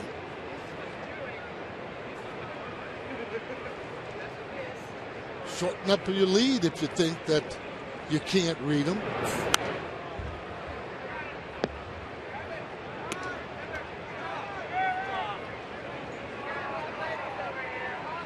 Well, I know from experience and being Ryan Sandberg teammate, he's not going to tolerate those type of things, and he will do it his way. You know, he'll call an individual in and go over situations. You know, he's not going to just let it go. Uribe backs up on it from way back behind the third base bag. That is a heck of a play to get Casper Wells. And that'll do it for the 5th inning. No runs, 1 hit, and 1 runner picked off. So Kershaw has still faced the minimum through 5.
with confidence these days. Cole Hamels, who has battled all season to find his groove, has found it since the All-Star break. With an ERA just over 2 in the second half, the Phillies left-hander has reached the level anticipated heading into 2013. Monday in Atlanta, Cole limited the Braves lineup to 6 hits, 1 run, and struck out 9 for his 13th career complete game. And also delivered Charlie Manuel career win number 1,000. Hamels has turned it up several notches. And it's brought to you by Independence Blue Cross. Live fearless. Well, Cole pitched tomorrow for the Phillies. They wrap up this 3-game series with the Dodgers tonight. The Dodgers lead it 2-0 as we go to the top of the 6th inning. Puig is toweling off Uribe after that play that wrapped up the bottom of the 5th inning. Adrian Gonzalez will lead things off. Gonzalez takes outside.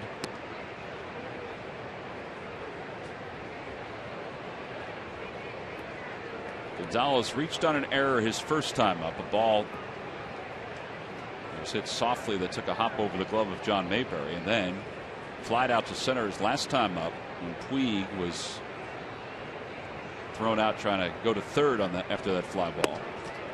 2-0.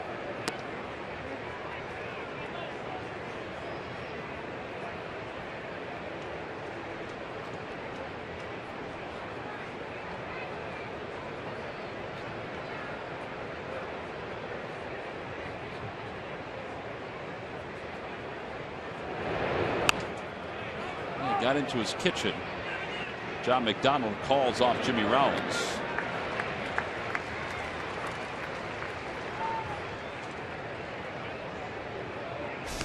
Adrian Gonzalez not too happy about his 0 for 3 tonight. Well, no, he's a perfectionist. He knows that ball too. Cutter in on his hand. He just trots down to first base. Adrian Gonzalez, the first pick by the Marlins in the same draft when the Phillies selected Chase Utley.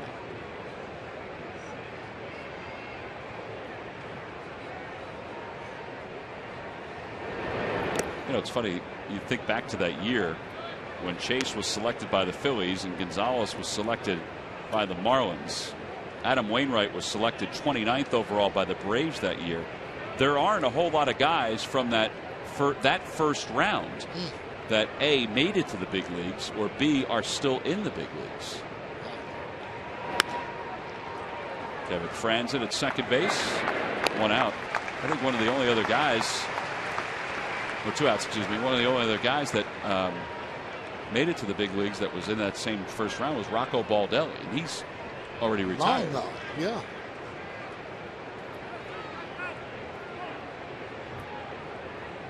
So with 2 away, here's Andre Ether. He's 1 for 2.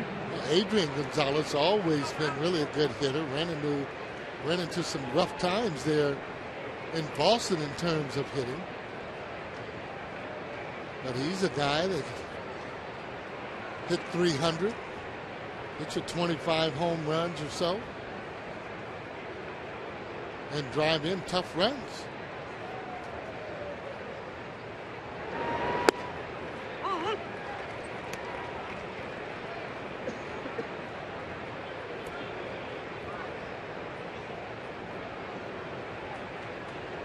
There's that movement on a fastball that you like as that ball moves right back over the plate.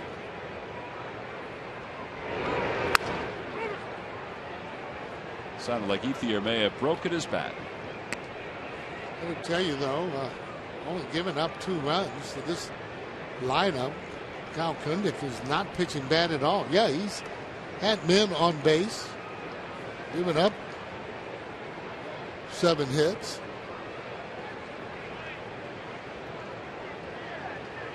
Well, with the 3 errors there on his side, I mean, only have given up 2 runs. I'll take that all day long. And offense, however, needs to get to clicking.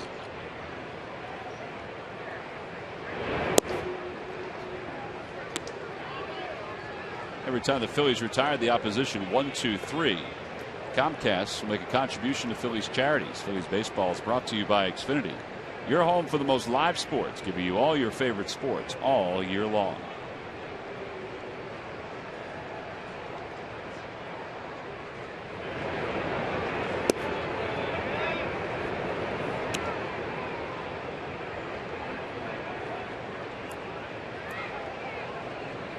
Dodgers have won 9 straight, 14-1 here in the month of August.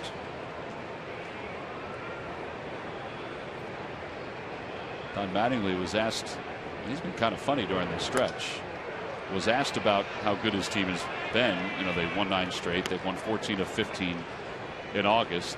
They've only lost 1 of their last 19 on the road. He goes, I don't know. We go out there trying to win every single day. He goes, high school, we won 59 straight games. Oh, boy. No, he didn't go there. He did say that. Well, they feel that they can win. I asked some of the clubbies there, what kind of clubhouse is that? So those guys in there are pretty loose. And they should be, the way they are in first place.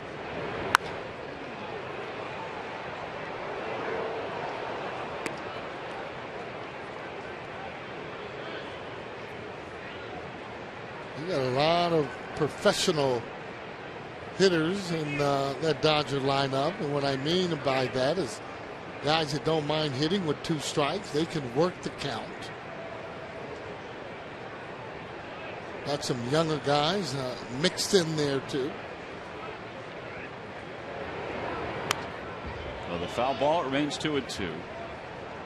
No, and as a hitter, just can't be afraid to have 2 strikes on you. Got to be able to believe that, hey, you know your strike zone, and if that ball gets near that strike zone, at least you'll be able to, if not get a hit or hit the ball, foul that pitch off. You just don't want to continually swing and miss that pitches.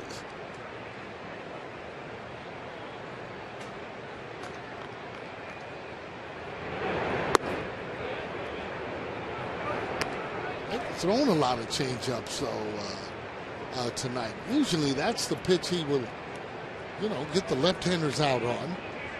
Again, that is a pitch, however, that you gotta have a feel for it, meaning that you feel comfortable in throwing it in any situation. Over to first. Mayberry bobbles. The flip is in time. Fortunately, Ethier does not run all that well. 3-1 on a putout, and it's the first 1-2-3 inning of the night for Kyle Kendrick. Middle of the 6th, Dodgers 2, Phillies nothing.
Baseball is brought to you by Toyota.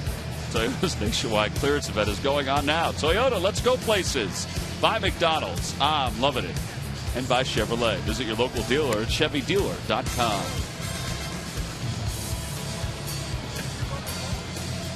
That little guy getting a chance to enjoy a night at the ballpark.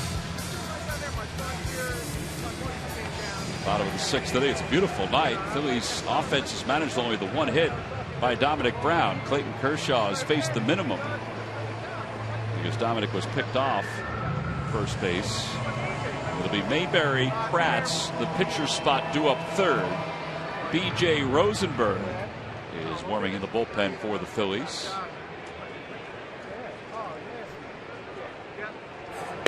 Mayberry takes a strike. He's popped out. That's it. He's 0 for 1. I'm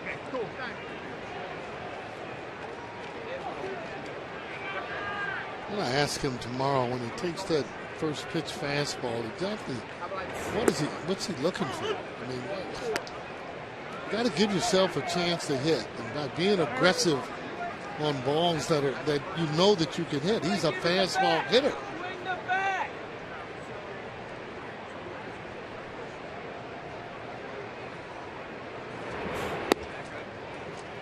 Sounds like there's a fan who wants to have the same conversation. Yeah.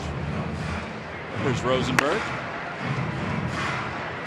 You know, and I know he is frustrated as a hitter, but then if you are, got to change some of the things you're doing.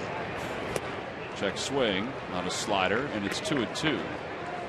Like keeping your balance. You got to have good balance when you're swinging. I might hit the same way and not do good for half the season, but I'm surely not going into the second half with that same stroke.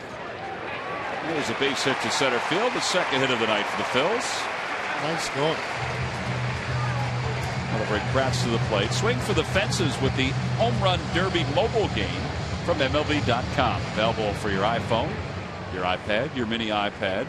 Download free today.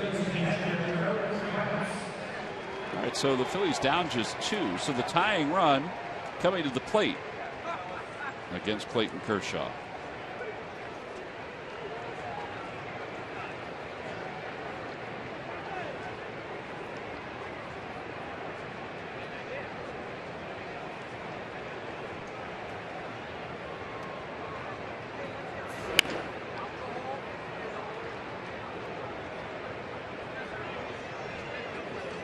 Kind of pitcher Kershaw would be if you can get him into a little trouble. Get him maybe to start to think about some things. Well, he's been pretty comfortable tonight. He's only thrown 64 pitches. Not a lot of base runners at all, obviously. The stretch just twice. As Chase Utley comes out in the on-deck circle for the Phils. Kratz flied to center his first time up. He could turn on a fastball with the best of them. There's a fly ball out to left. Carl Crawford puts it away. Well, just a little bit late, and that ball is out of the ballpark. Pretty good call on that there, Tom, and saying that. Take a look at this swing. Just in on him a little bit, and he knows that that's a pitch that he's got to be able to handle. And what he did on that, he let that ball get a little bit too deep. If he hits that ball out in front, I can tell you now, the ballpark definitely not going to hold it with that swing.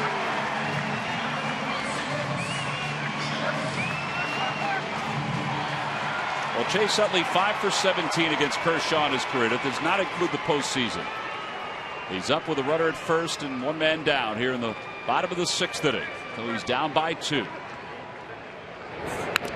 At a foul ball, he was hunting fastball on that first pitch. Boy, I'm telling you.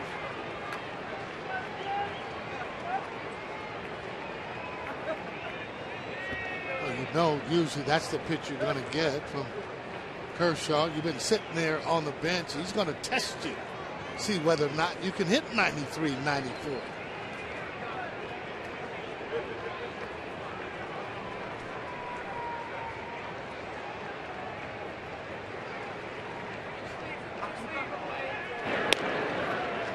Very short lead.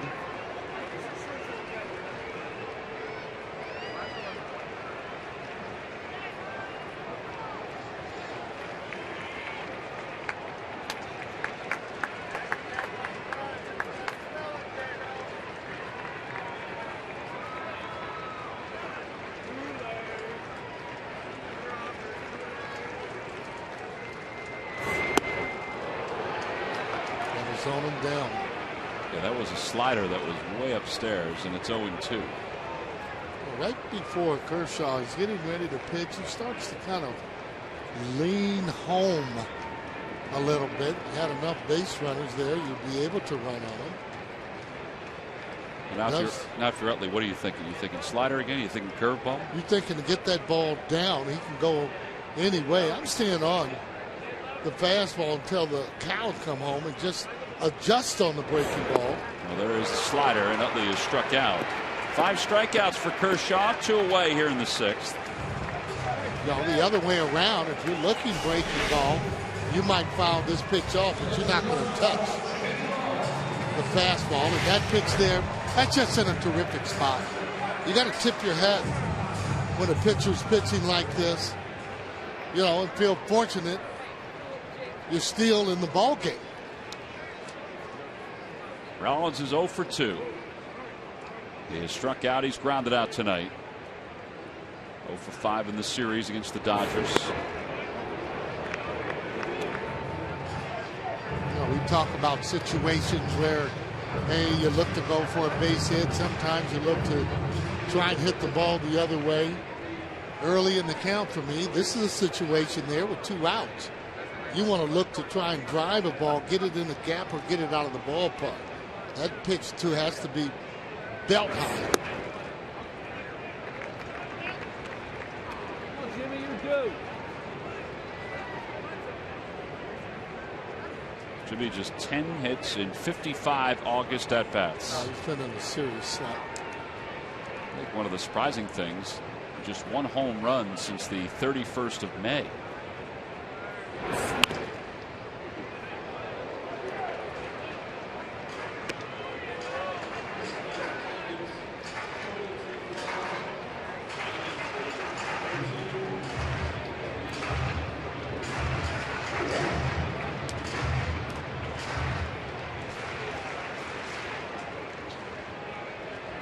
Same way, don't want to swing at a bad pitch. He's in the driver's seat. See if he can get a fastball and turn on it.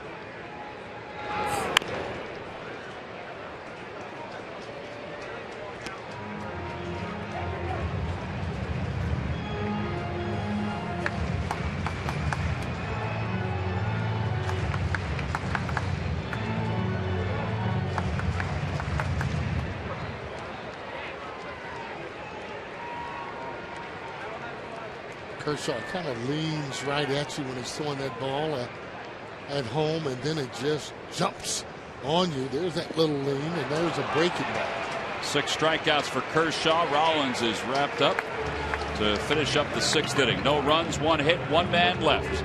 Clayton Kershaw is in total control.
Well, it's time now for your local Honda dealers game summary. You know, you got to keep this one close tonight because Clayton Kershaw is the best pitcher on the planet at this point in Major League Baseball, and that includes both leagues.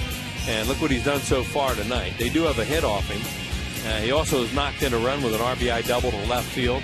Phillies defense has turned 4 double plays behind Kyle Kendrick now out of the game after 6 innings. He really hung in there, though, and he'll turn it over to a guy back up from AAA, right-hander B.J. Rosenberg, who was here a little bit earlier in the year, and that is what happened when he was here. Yeah, just 3 innings of work for B.J. Rosenberg when he was with the Phillies. Last pitched on the 15th against Syracuse. There's Clayton Kershaw. His pitch count is low. He's only allowed the 2 hits through 6, 1 batter over the minimum.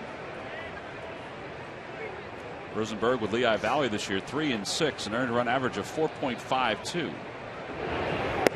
First pitch is over at the knees. It's 0-1.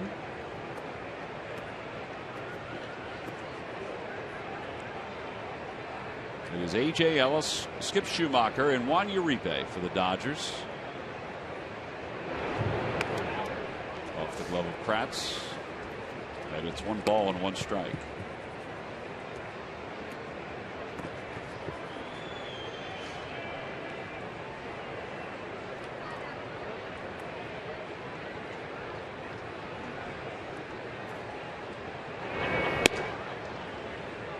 And it's 2-1. Not that this would be a surprise to anyone because of the way the Phillies have played since the All-Star break. They're down by 2. If they can get a lead, you realize they have not converted a save since the 11th of July. That's remarkable that it's been over a month. There are so many things that are brought up about this team that you go, that's remarkable, or that's unbelievable, or can you believe this? Because it's just been tough, just really bad. When I saw that one today, though, we talk about the offense and the struggles the offense has had, and even the struggles the defense has had. That's one of those that really jumps out at you. That the only save opportunity that Pap has had, Jonathan Papelbon has had, was the one that he blew that one day. Right. Well, they just don't have a lead. Here's Skip Schumacher.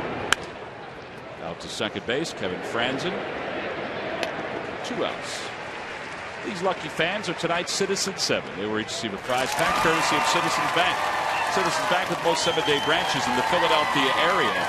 To find a branch near you, visit citizensbank.com.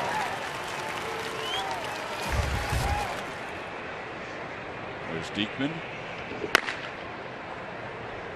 He's up for Crawford. Well, they're just trying to keep it where it is. You're still only a base runner away from the tying run coming to home plate every time. It just seems like much more when you have a guy dominating like Kershaw. 1 ball, no strikes. And you can overuse that word sometimes, dominate. That's what he's doing.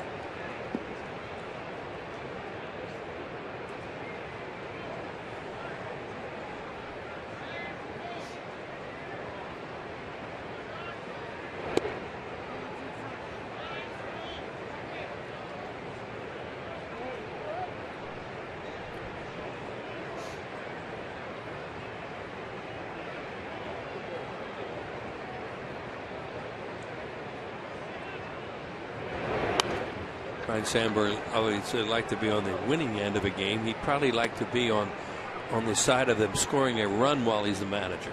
Well, the law of averages, Wheels. Granted, they faced 2 really good ones the last 2 nights, and their bullpen's also very good. But here you are being shut out again. 2-1 pitch to Uribe. Just a bit outside.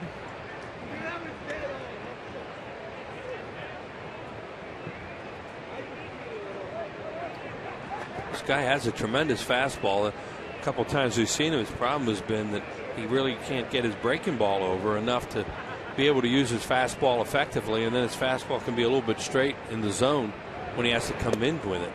But he has tremendous velocity. That was just a little low. So ball 4, that'll bring Kershaw up. Kershaw had a great at bat last time and doubled. He's up there with 1 out and a runner on second. He never bunt with a pitcher in that spot because he's already 1 out. So he's up there swinging away.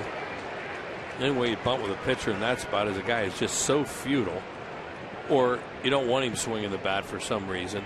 But with 1 out, you're swinging away, and his credit, he doubled.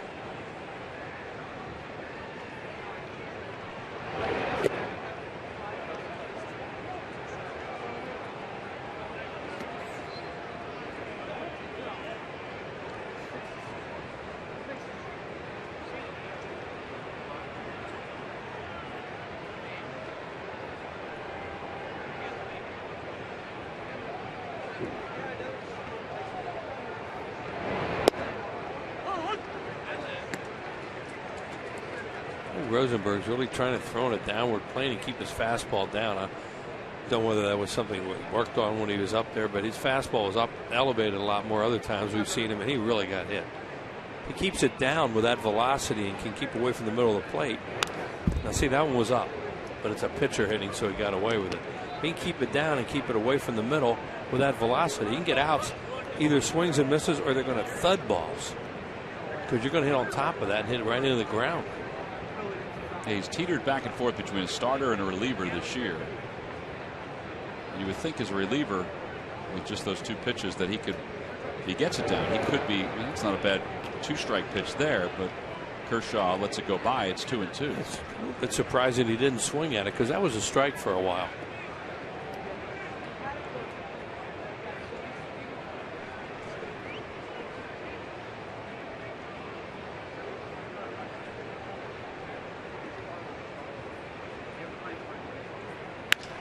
The liner to left field. Dominic Brown is there. Side. He is retired. No runs. No hits. One man left. It's time to stretch here at Citizens Bank Park with the Dodgers on top. 2-0.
We'll give you the question one more time. Which Los Angeles Dodger pitcher threw a no-hitter against the Phillies in 1970? It was at Dodger Stadium. It was by a guy, a right-hander. They used to say he threw a heavy sinker. They say he threw a spitter. But his name's Bill Singer. Bill Singer is correct. He really did have it. Whatever it was heavy. Real heavy. Bill Singer finished with 118 wins during his major league career, 127 losses. You know, it's been a long time, Tom, since they've had a no-hitter pitch against him. It was Bob Forsch back in the 70s. That Pascual Perez thing's silly. That was that 5-inning rain out, you know, that counts as a no-hitter. But the last 9-inning no-hitter pitch against him was in the 70s by Bob Forsch. Had some one-hitters. Had a couple go to 2 outs in the 9th inning against him. But no no-hitters. Well, they'd like to keep it that way for a while. Doug Drabeck did it one night. Went 2 outs in the 9th at Veterans Stadium. Good. Yeah. And Sil Campusano got a hit off it. Of course he did. Silverio Campusano. Well, Clayton Kershaw will face Kevin Franzen to start this off.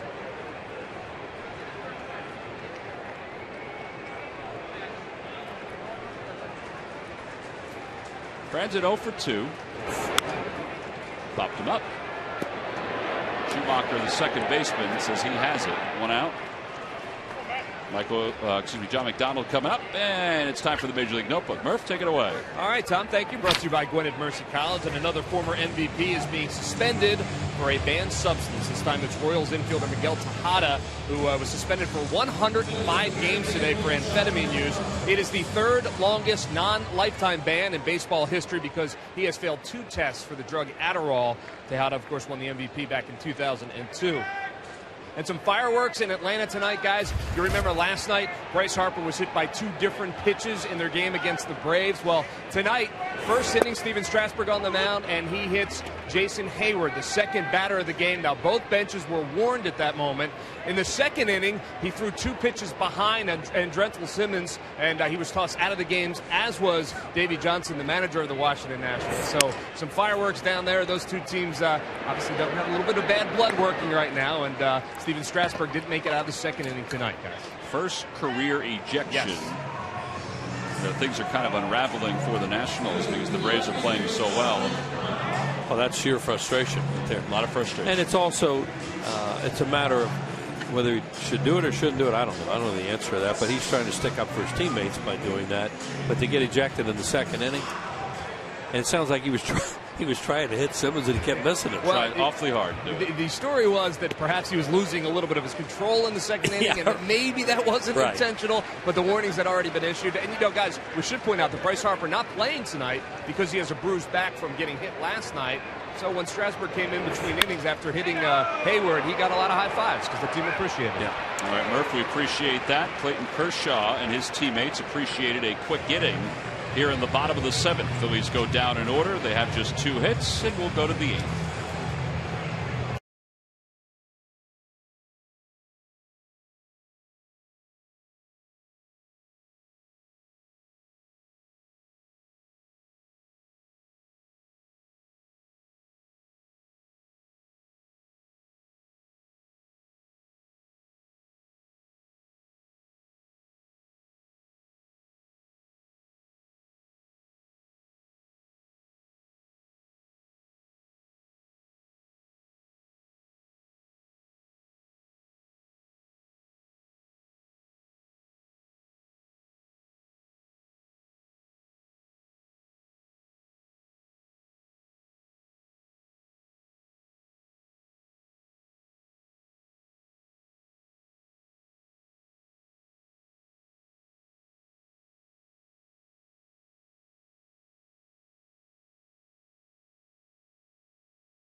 By Thomas Jefferson University Hospitals. Call 1-800-JEFF-NOW for an appointment. And by the Pennsylvania Lottery. Benefits older Pennsylvanians every day. Top of the 8th inning. Dodgers up 2-0. Phillies were shut out in last night's ball game. Dodgers won that one 4-0. Tonight 2-0. 2 very good pitching performances. Really on both ends. Kyle Kendrick went 6 innings, scattered 7 hits and 2 runs, one of which was earned. Then B.J. Rosenberg pitched a scoreless 7th. Now it's Jake Diekman in the 8th. And obviously can't give up anymore. Kershaw has an unbelievably low pitch count for 7 innings. And their bullpen's real good anyway. But this is a guy that could pitch a complete game shutout the way he's going right now with his pitch count where it is. 79 pitches for Kershaw through 8 innings or 7 innings of work. Carl Crawford takes outside. It's 1-0.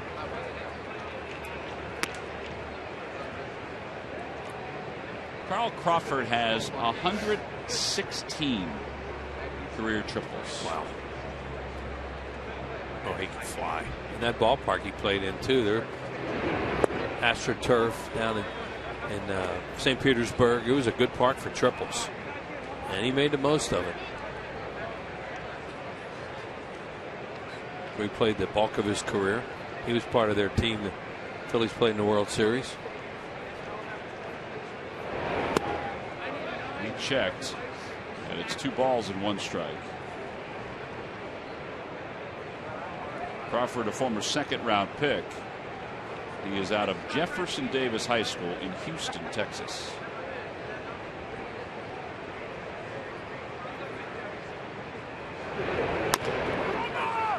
John Mayberry over near the first base bag.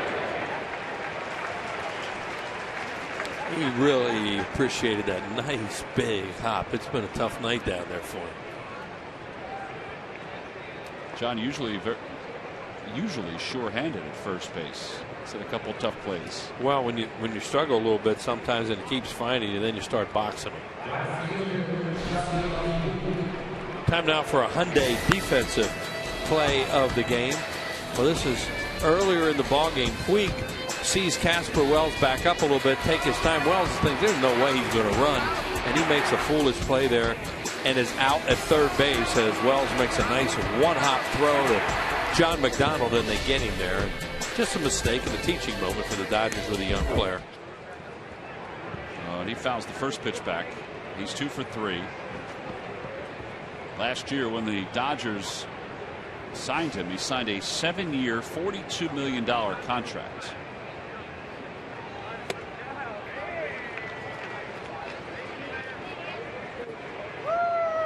Established I don't want to say residency, but established himself in Mexico before the Dodgers were able to sign him. Cubs and the White Sox were also in the mix.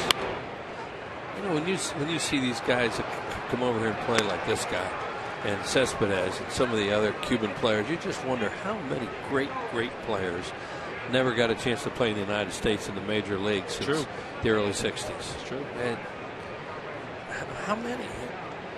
It's just such a shame that you really get a chance to see them. Diekman gets a strikeout, and there are 2 outs here in the 8th. And then the overall pressure on that island anyway is the bigger picture. I don't want to downplay that because that's the number one part of the whole thing. But just as a baseball fan, to miss seeing guys like that play.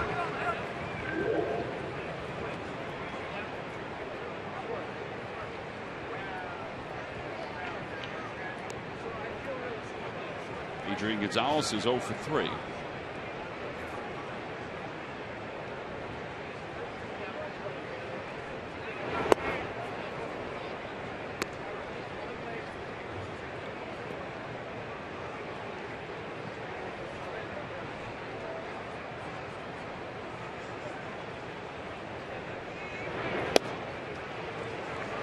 Good slider.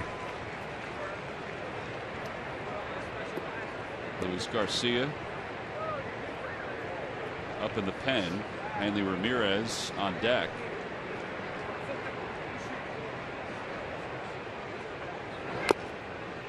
Fastball 97. Gonzalez doesn't like him. He's really tentative against Diekman. He can tell when a left-handed hitter doesn't like a left-handed pitcher, and he's opening up. He's saying that's all right.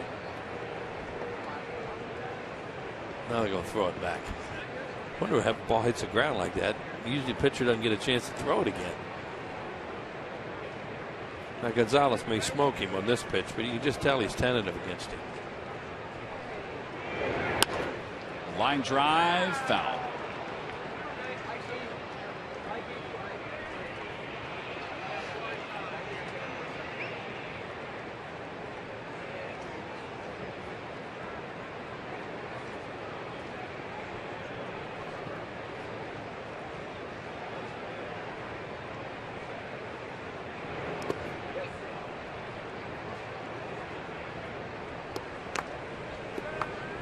That's one of those things. If Jake Diekman can ever get to the point where he can throw that slider where it looks like a strike for a while to these left-handed hitters with his fastball, he has a chance to be very good.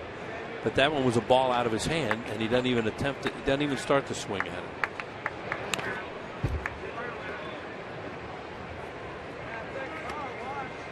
Coming up tonight on Sports Night, highlights and analysis from this ball game, plus a look at today's Eagles open practice. we'll show you how the Union fared against the Red Bull. Chevy Malibu Sports Night tonight after Phillies postgame live on Comcast Sportsnet. Another foul ball, and it remains 2-2. Yeah, Kratz doesn't want to call a slider here and go to 3-2 to a fastball count, it looks like. So they keep throwing fastballs, and he keeps fouling them off. I wonder if he can move it into a different spot. Well, it doesn't mean that they won't do it, but there he goes. Now he's going to throw it. Got him. That was a good one. Very good breaking pitch. 1-2-3 go the Dodgers here in the 8th inning. Phillies bullpen 2 scoreless innings in relief of Kyle Kendrick. Middle of the 8th, Darren Ruff to lead it off for the Phillies when we return.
Dodgers lead at 2-0. One earned run, one unearned run against Kyle Kendrick tonight, who pitched pretty well through 6 innings. Clayton Kershaw, though, has been just a little bit better. It's time now for the Coors Light Freeze Cam.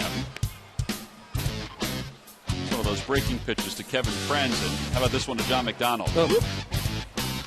What do you do with that except say, oh, that was really good. I'm going to walk back to it was the 3rd out, so I'll just get my glove and go back out to third base. Coors Light Freeze Cam brought to you by Frost Brewed Coors Light.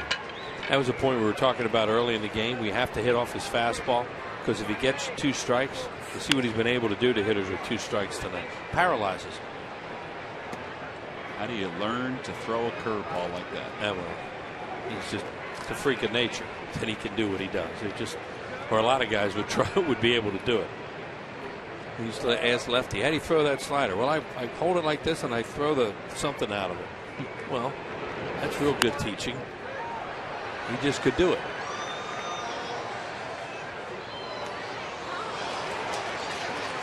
The ball's at 2 strikes. To Ruff. He's popped out and he is struck out.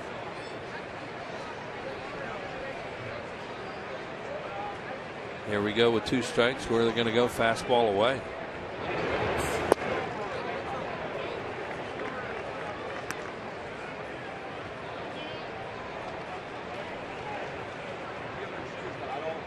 Must be fun to catch this guy. You think? Here comes the hook. Be nice if Ruff knew that. I don't know about it being fun, Wills, because his motion is so, it's not clean. Well, by fun, I mean that you put what you put down, well, the stuff that he throws. That is true. I don't know. He doesn't look like his ball's real heavy to catch for a catcher. Maybe blocking balls in the dirt with 2 strikes. I guess you get used to that. Yeah. But his stuff is just so outstanding. And he throws it to the target, too. Well, he's got 7 strikeouts tonight as he gets Darren Ruff on that one. Well, he goes with fastball here on 2-2. And look where it is. It's down. And Ruff upset at himself, but 3 straight ERA titles, the last 4 pitchers to do it. Wow. Look at those names. That Dodger was pretty good. So was that A. Yeah. Lefty Grove. Now Kershaw's ERA is at 1.80 as Casper Wells pulls that one into the corner for a 1-out double. They got a runner in scoring position. Yes, they do. That is the first time tonight the Phillies have put a runner in scoring position. Looked like a breaking ball. It looked like a little harder breaking ball, maybe slider. And he left that one on the plate a little bit. He's been throwing the slider in enough where they've been hooking it foul a lot tonight. Yeah, that's a slider, and he left it on the plate. Good job by Casper Wells to hook it into the left field corner for a double. Casper's first hit in the Phil's uniform. It also ends an 0-for-16 stretch for him. And now Mayberry, who has base hit tonight. He's 1 for 2. Anyway, Kershaw's earned run average at 1.80. He does lead the National League this year.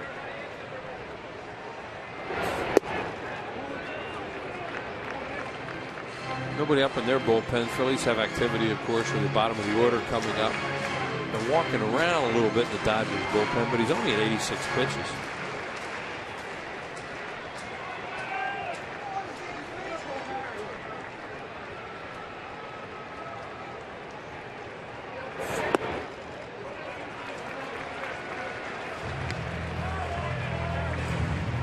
Job by Mayberry early in the count to get into a hitter's count.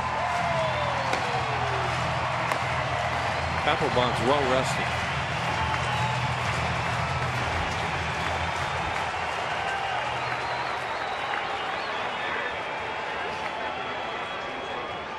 Two-0 pitch to Mayberry. In the dirt, 3-0.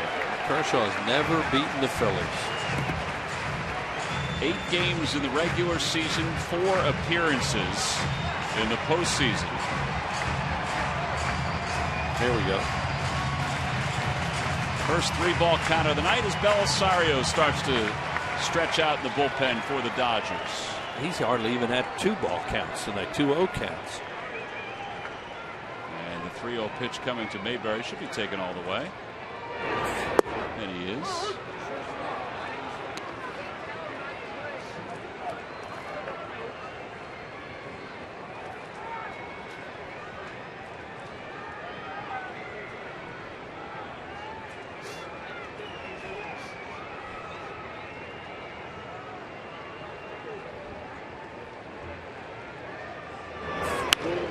Drive foul.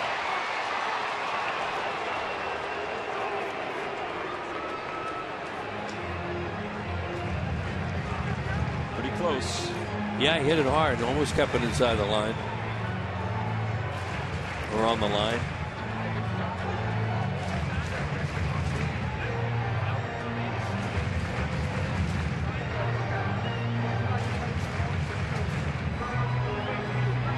Like a Saturday Night Live skit.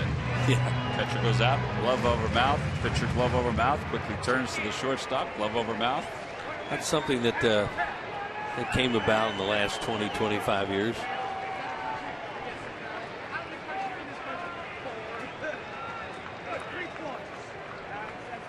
3 balls, 2 strikes, 1 out. And the pitch.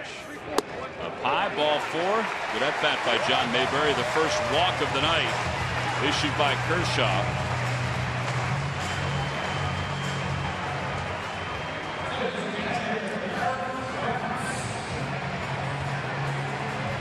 Kratz just missed one his last time up as he flied out to left field. Now, Kratz can go hunting a fastball maybe here early in the count. See if he could do some damage, and they may think that and go off speed to him. Bill Meyer, Ryan Sandberg, Don Mattingly, Rick Honeycutt. Talking strategy on both ends. And they do go with the slider. It's 1-0. All of a sudden, he's lost command of the strike zone. He was so good starting out this inning with a strikeout in a good spot. Now he's up with a lot of pitches. You would think his legs are getting tired. But normally when you start to throw the ball up in the zone, it means you don't have your legs under you.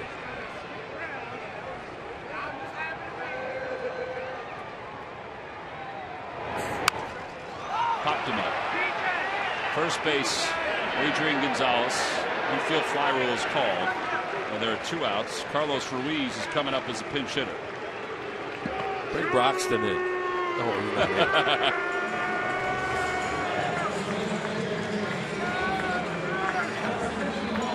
You can tell that guy that I'm going to vote for him for the Hall of Fame. Is that Larry or is that Torrey that said that? Who's Bo? Bo? Yeah. There's the pop-up right there in the infield. Bo, here comes Mattingly. Bo's thing about Ruiz was he's calling him Johnny Bleepin' Bench. Think he's going to make a change here? It's a great question. He's seen Ruiz hurt him so much over the years. But, you know, Kershaw looks like he still has a lot in the tank, even though he was up a little bit. He made a pitch to Kratz there. I think he just said, I'm all right. Yeah. Don Mattingly said, all right, let's go.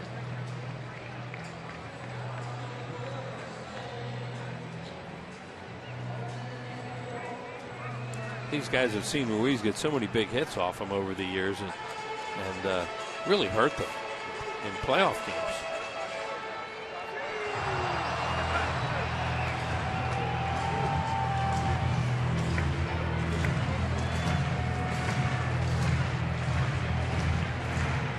Well, his numbers against Kershaw, 5 for 12 lifetime.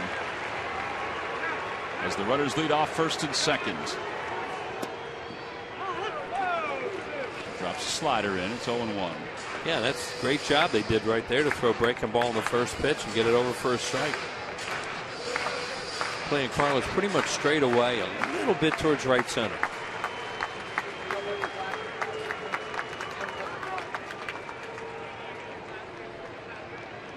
I think you would have a chance to get a run here because if you hit a ball in the outfield, because you wouldn't think they would throw home because they have a 2-run lead. Now the guy in right may not know that and would throw home. I'm talking about what you should or shouldn't do. There's the 0-1 pitch. Swing and a miss. 0-2. Because you know what I mean. If you were to overthrow the cutoff man and a run scores, then you have runners at second and third. There's Trey Hillman working on his outfielders right now.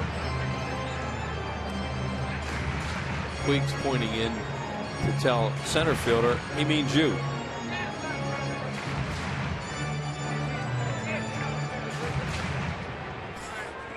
Helping him out. Yeah. No balls and 2 strikes to Ruiz. His biggest threat of the night. Really their only threat of the night. Now time is called. And he's going breaking ball to Ruiz so far.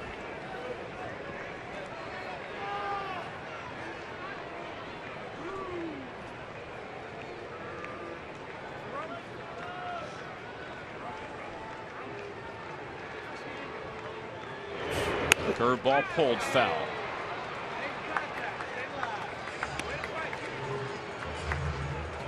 Throw that pitch. He better guard the line.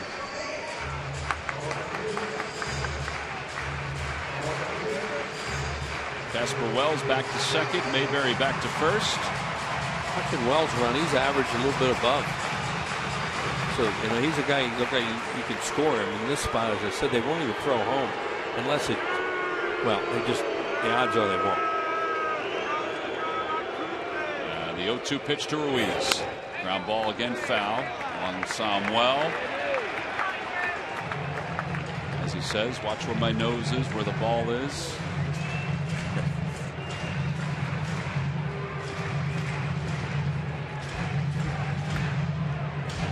One of Sammy's favorite teammates has been around here all night. We had a chance to catch up with Jeff Stone. It's really good to see him again. Funny guy.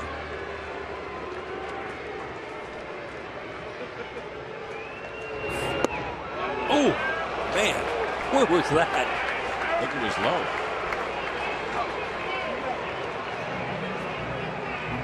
That's not down, he says.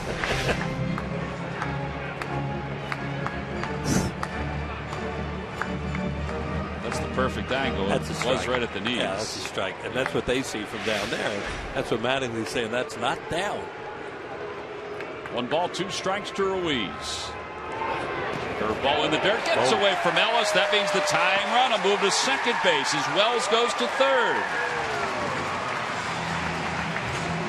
And there's that nasty breaking ball, and this time he's not able to block it.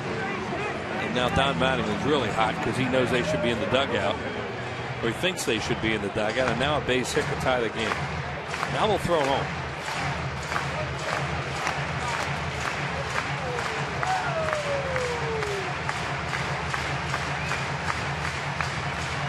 Well, Osorio is ready if they need him. It's 2-2 to Carlos Ruiz. Phillies haven't managed a whole lot of offense all night, but they've got 2 in scoring position. Down by 2 here in the 8th. Kershaw is set. Pitch number 100. Swing. Foul tip. And the side is retired. Picks up his 8th strikeout as the Phils leave a couple in scoring position here in the bottom of the 8th. No runs, 1 hit, 2 men left. We go to the 9th inning. 2-0. Dodgers on top.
Phillies didn't get a hit or a base runner until the leadoff batter in the 5th inning. He's been throwing his fastball, curveball, and slider very, very effectively tonight. Gets there and rough there on a breaking ball. Gets Chase Utley, he's a pinch hitter on a breaking ball. Jimmy Rollins on a curveball. Here's Ruff on a fastball. And Carlos Ruiz right there. They finally have 2nd and 3rd, and he makes a good pitch with a slider, and his catcher holds on to the foul tip. 26 consecutive innings pitched now by the Los Angeles Dodgers. Scoreless innings. Scoreless innings. Wow. 8 innings by Kershaw tonight, 100 pitches. Jansen's warming up in the bullpen for the Dodgers. Which would mean he's probably finished. Yeah, Luis Garcia on for the Phillies to try to keep this in a 2-run ball game. That's the first inning Kershaw had to work hard. And it looks like they're going to go to a guy who's been very good for them, and Kenley Jansen. And Ramirez 0 for 2. He was hit by a pitch his first time up. And a liner to left field. That ball is blistered over the head of Dominic Brown, who plays it well, and Ramirez will hold up at first base. Great job there by Dominic Brown. Learning to play the wall like that, knows it's over his head, and play the carom, and with that strong arm of his, he's either going to hold the guy at first or he's going to throw him out at second.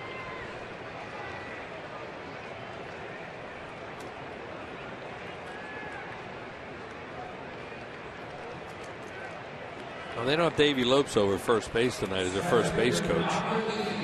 This is whether or not they would run or not. Last night they were running a little bit more. They're going to bunt with Ethier. Yeah, last night in the 9th inning they did get an insurance run. Ramirez reached on an infield hit and then stole second and went to third when Ruiz's throw went into center field. Fly ball center field. Casper Wells back to the track, makes the catch.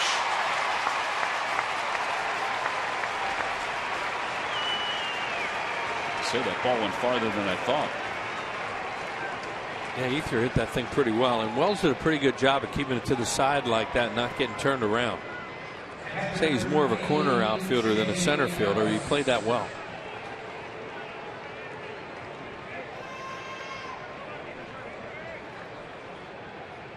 Now A.J. Ellis with a runner at first. Ramirez was already at second base, so had to go back. He decided not to try to tag and go to second.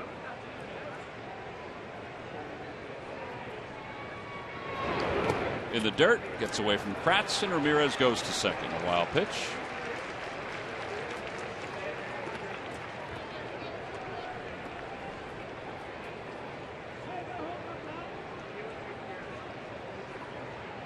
Takes a double play away, runner in scoring position. That's his best pitch too, Garcia, from what we've seen of him, is that hard slider. And Eric Kratz had trouble with that one.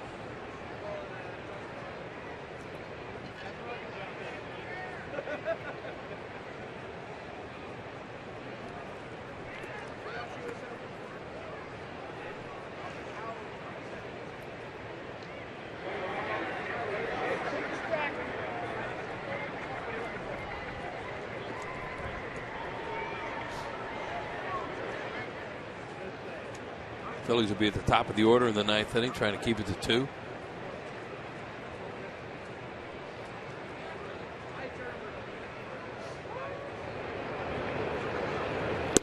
Outside, 2-0. Ellis has grounded out 3 times, which is Wheels' point that the double play is no longer in order. Phillies have turned 4 double plays.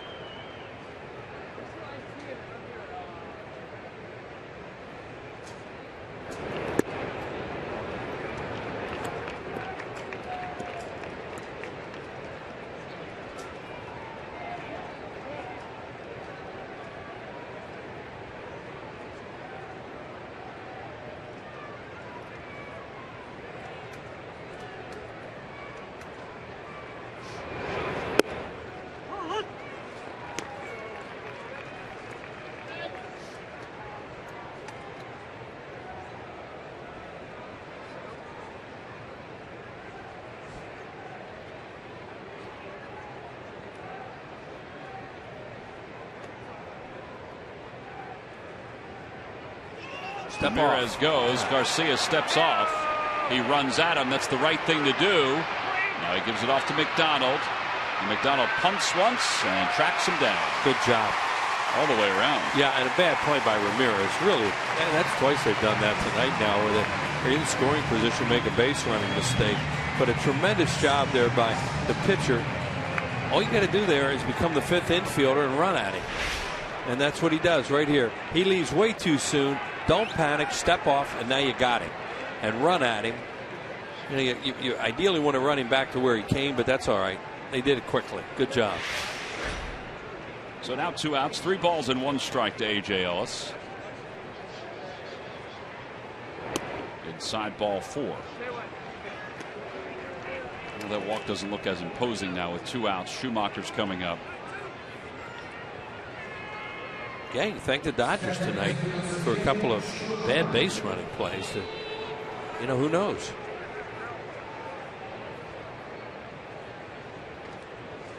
$2 dog nights coming up here at Citizens Bank Park. The first one Monday, August 19th against the Rockies. The second one, the 2nd of September against the Nationals. Tickets can be purchased at all times by going to Phillies.com. Schumacher late on the first pitch fastball. It's 0-1. In a year where the Phillies bullpen has really struggled,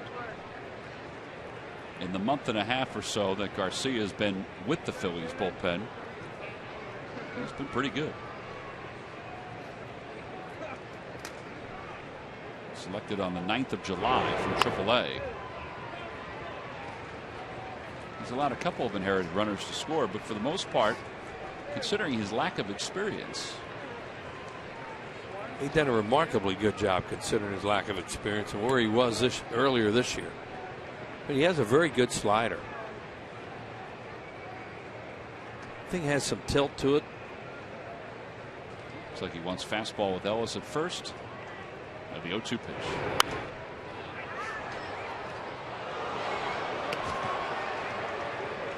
Somebody make a catch, Wills? A big guy in the front row over there had it in his hands, and it was a bullet. And he dropped it, and then he was like, ow, man, that hurt. He gave it a good effort, though.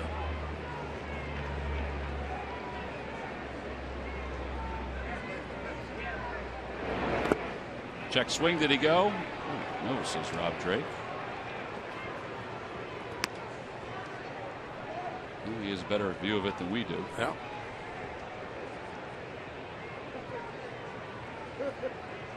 From up here, it looked like he did go. Kind of did.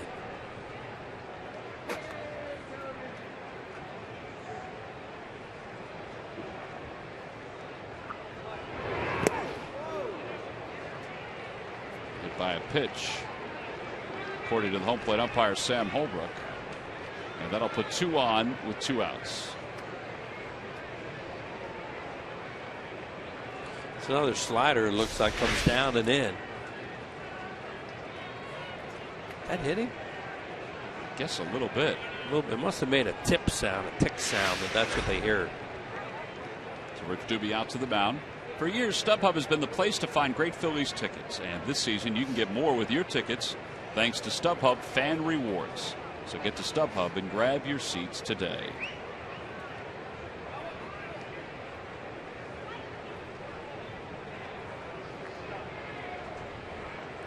Talked to Ryan Sandberg today on his first time we did the radio pregame show with him about his coaching staff, and he said he's enjoyed working with his staff all year and that they have a good camaraderie and they work well together, and just like Charlie, he'll be delegating responsibilities, and Rich Doobie will have a lot of responsibilities with that staff.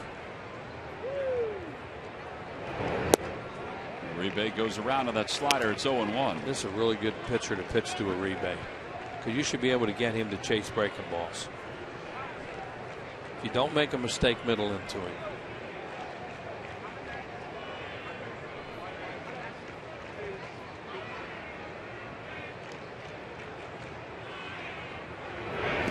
Like that. 2 of them. He will swing at those all day, and he won't hit them if he can throw them out and down like that.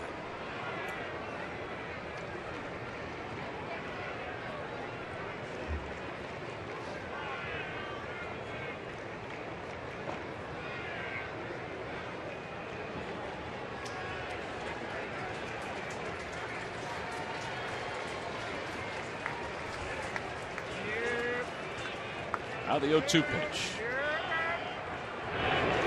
Another one blocked by Kratz. 1 ball and 2 strikes.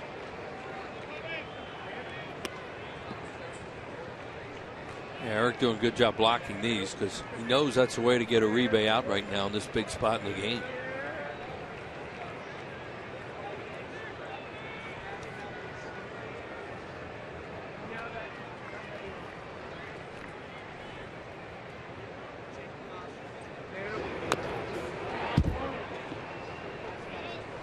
Tomorrow, don't forget, Cole Hamels will be on the mound for the Phillies. He'll be opposed by Ricky Nolasco. Nolasco acquired from the Miami Marlins earlier this year.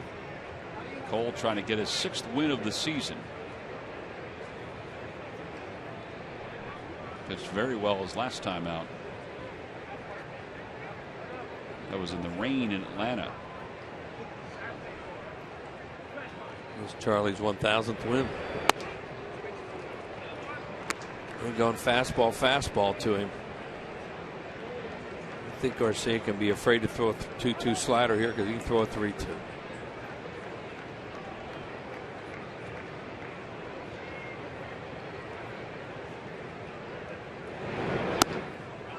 That was a slider, but it got away.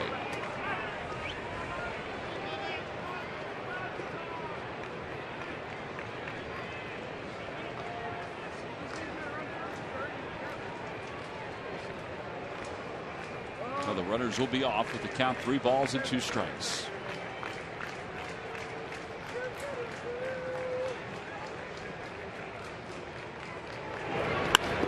In the air to left field.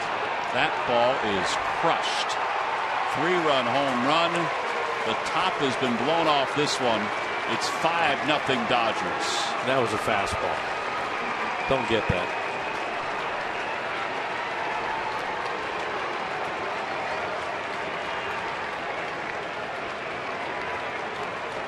Uribe, a triple away from the cycle tonight. His 7th home run of the year. Talk about a slider, how vulnerable he is. The slider's away, and he throws him a running fastball. And when you pull off the way he does, that is a strike for him. Oh, is that in his wheelhouse? I don't know whether you're trying to get it in on him, but you can't get the ball in on him. Not when you pull off the way that he does. Boy, he crushed that. He sure did. He can do that. That's what he tries to do. They're having a good time in that Dodger dugout. Ramirez holding Puig back as Puig slapped Uribe in the helmet.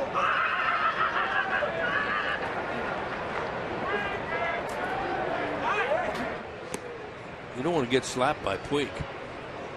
You might not get up.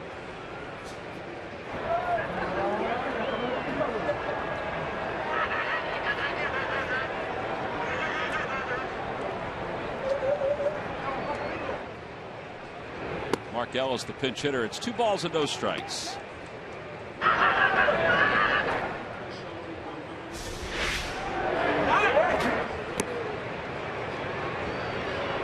It's fun when you win.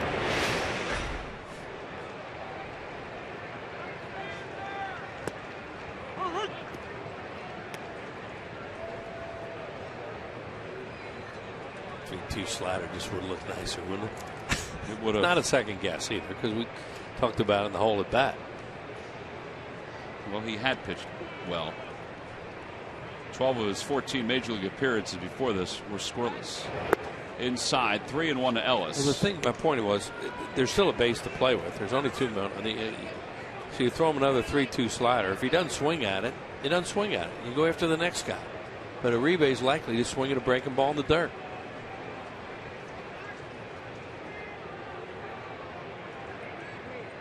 Three balls and 1 strike to Ellis.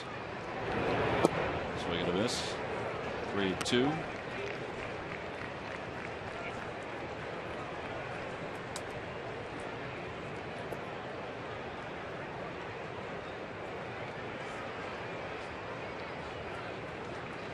They brought their closer in last night in a non-closing situation. You wouldn't think they would do it tonight. Now with a 5-run lead. I think Lead got up 2 to start the throw.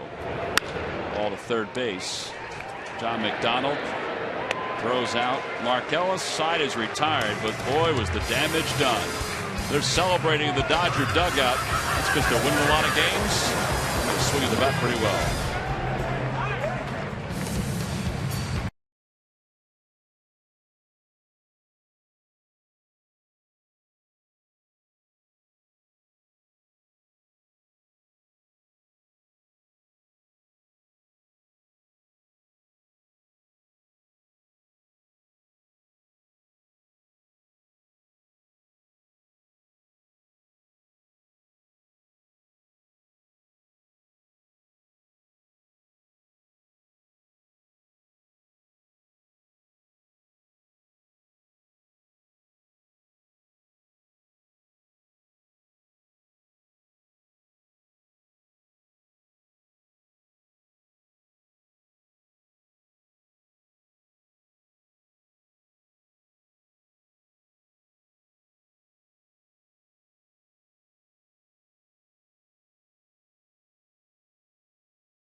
Zinski or Jim Eisenreich or Dave Hollins. Well, here's your chance if you're 30 years old or older. It's Phillies Fantasy Camp. It's going to take place from the 22nd to the 26th of 2014, January 2014, in Clearwater, Florida. For information, call 610-520-3400. Get a chance to play a fantasy game against the Legends at Bright House Field. Time now for our W.B. Mason deliveries of the game. And the first one is Clayton Kershaw, a really good at bat there of Kyle Kendrick. Battled, and he doubles down the left field line. That gave him a run there. That scores Uribe, who will now appear here in the 9th inning with a 3-2 fastball. Comes running right into his wheelhouse, and he didn't miss it. That baby is way out in the left field, and that's a killer right there. Our W.B. Mason deliveries of the game. So Brandon League will come on to pitch the 9th inning. Ellis stays in the game to play second base. Jimmy Rollins is the leadoff batter for the Phillies. It's 0-1 to Rollins. League was the closer at the start of the year. Just didn't work out all that well. He did save 14 games. Third run average, though, a little high. Trying to come in and get this over for Kershaw to win his first game ever against the Phils.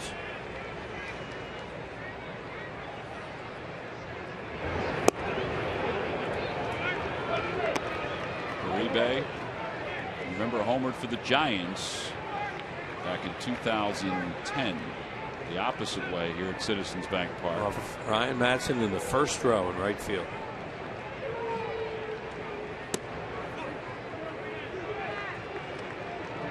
Sadly, Ryan Madson has not pitched since that series in the majors. Yeah, he's been with 2 different organizations, had surgery, hasn't been able to come back. Next year, he pitched next year, right? Yeah, he pitched next year. For the Phillies. Yes, for the Phillies. Yeah. Rollins down the left field line. Crawford, fair ball.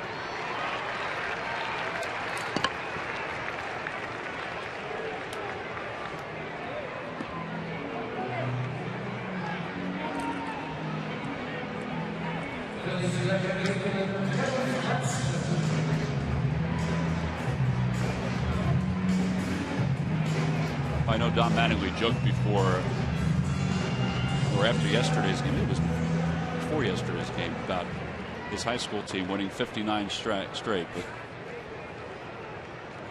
gosh, this has been one amazing stretch of baseball.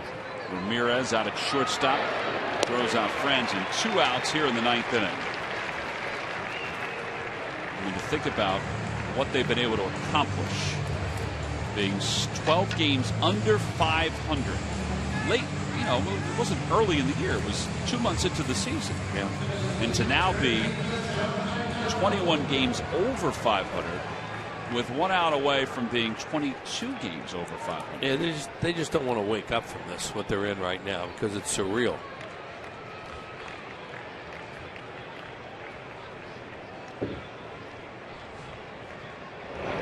Donald takes low. It's 1 ball and no strikes.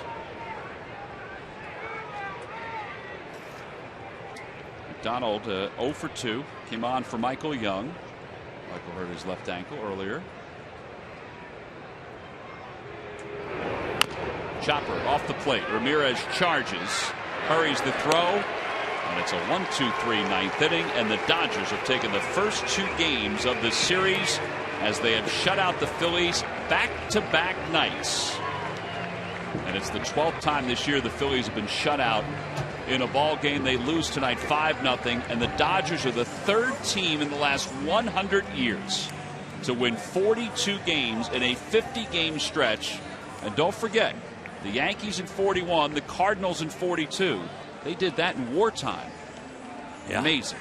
It really is. It's just what they say to them last night, you get tired of winning, and no, you don't get tired of this. But it's, as I said, it's surreal what they're going through right now to be able to do this. And obviously they're facing a team in the Phillies right now that are really a struggling offensive team and struggling in a lot of ways. But to their credit, they come in and they're doing what they have to do. And they had 2 great pitchers to start out this series in Greinke and Kershaw.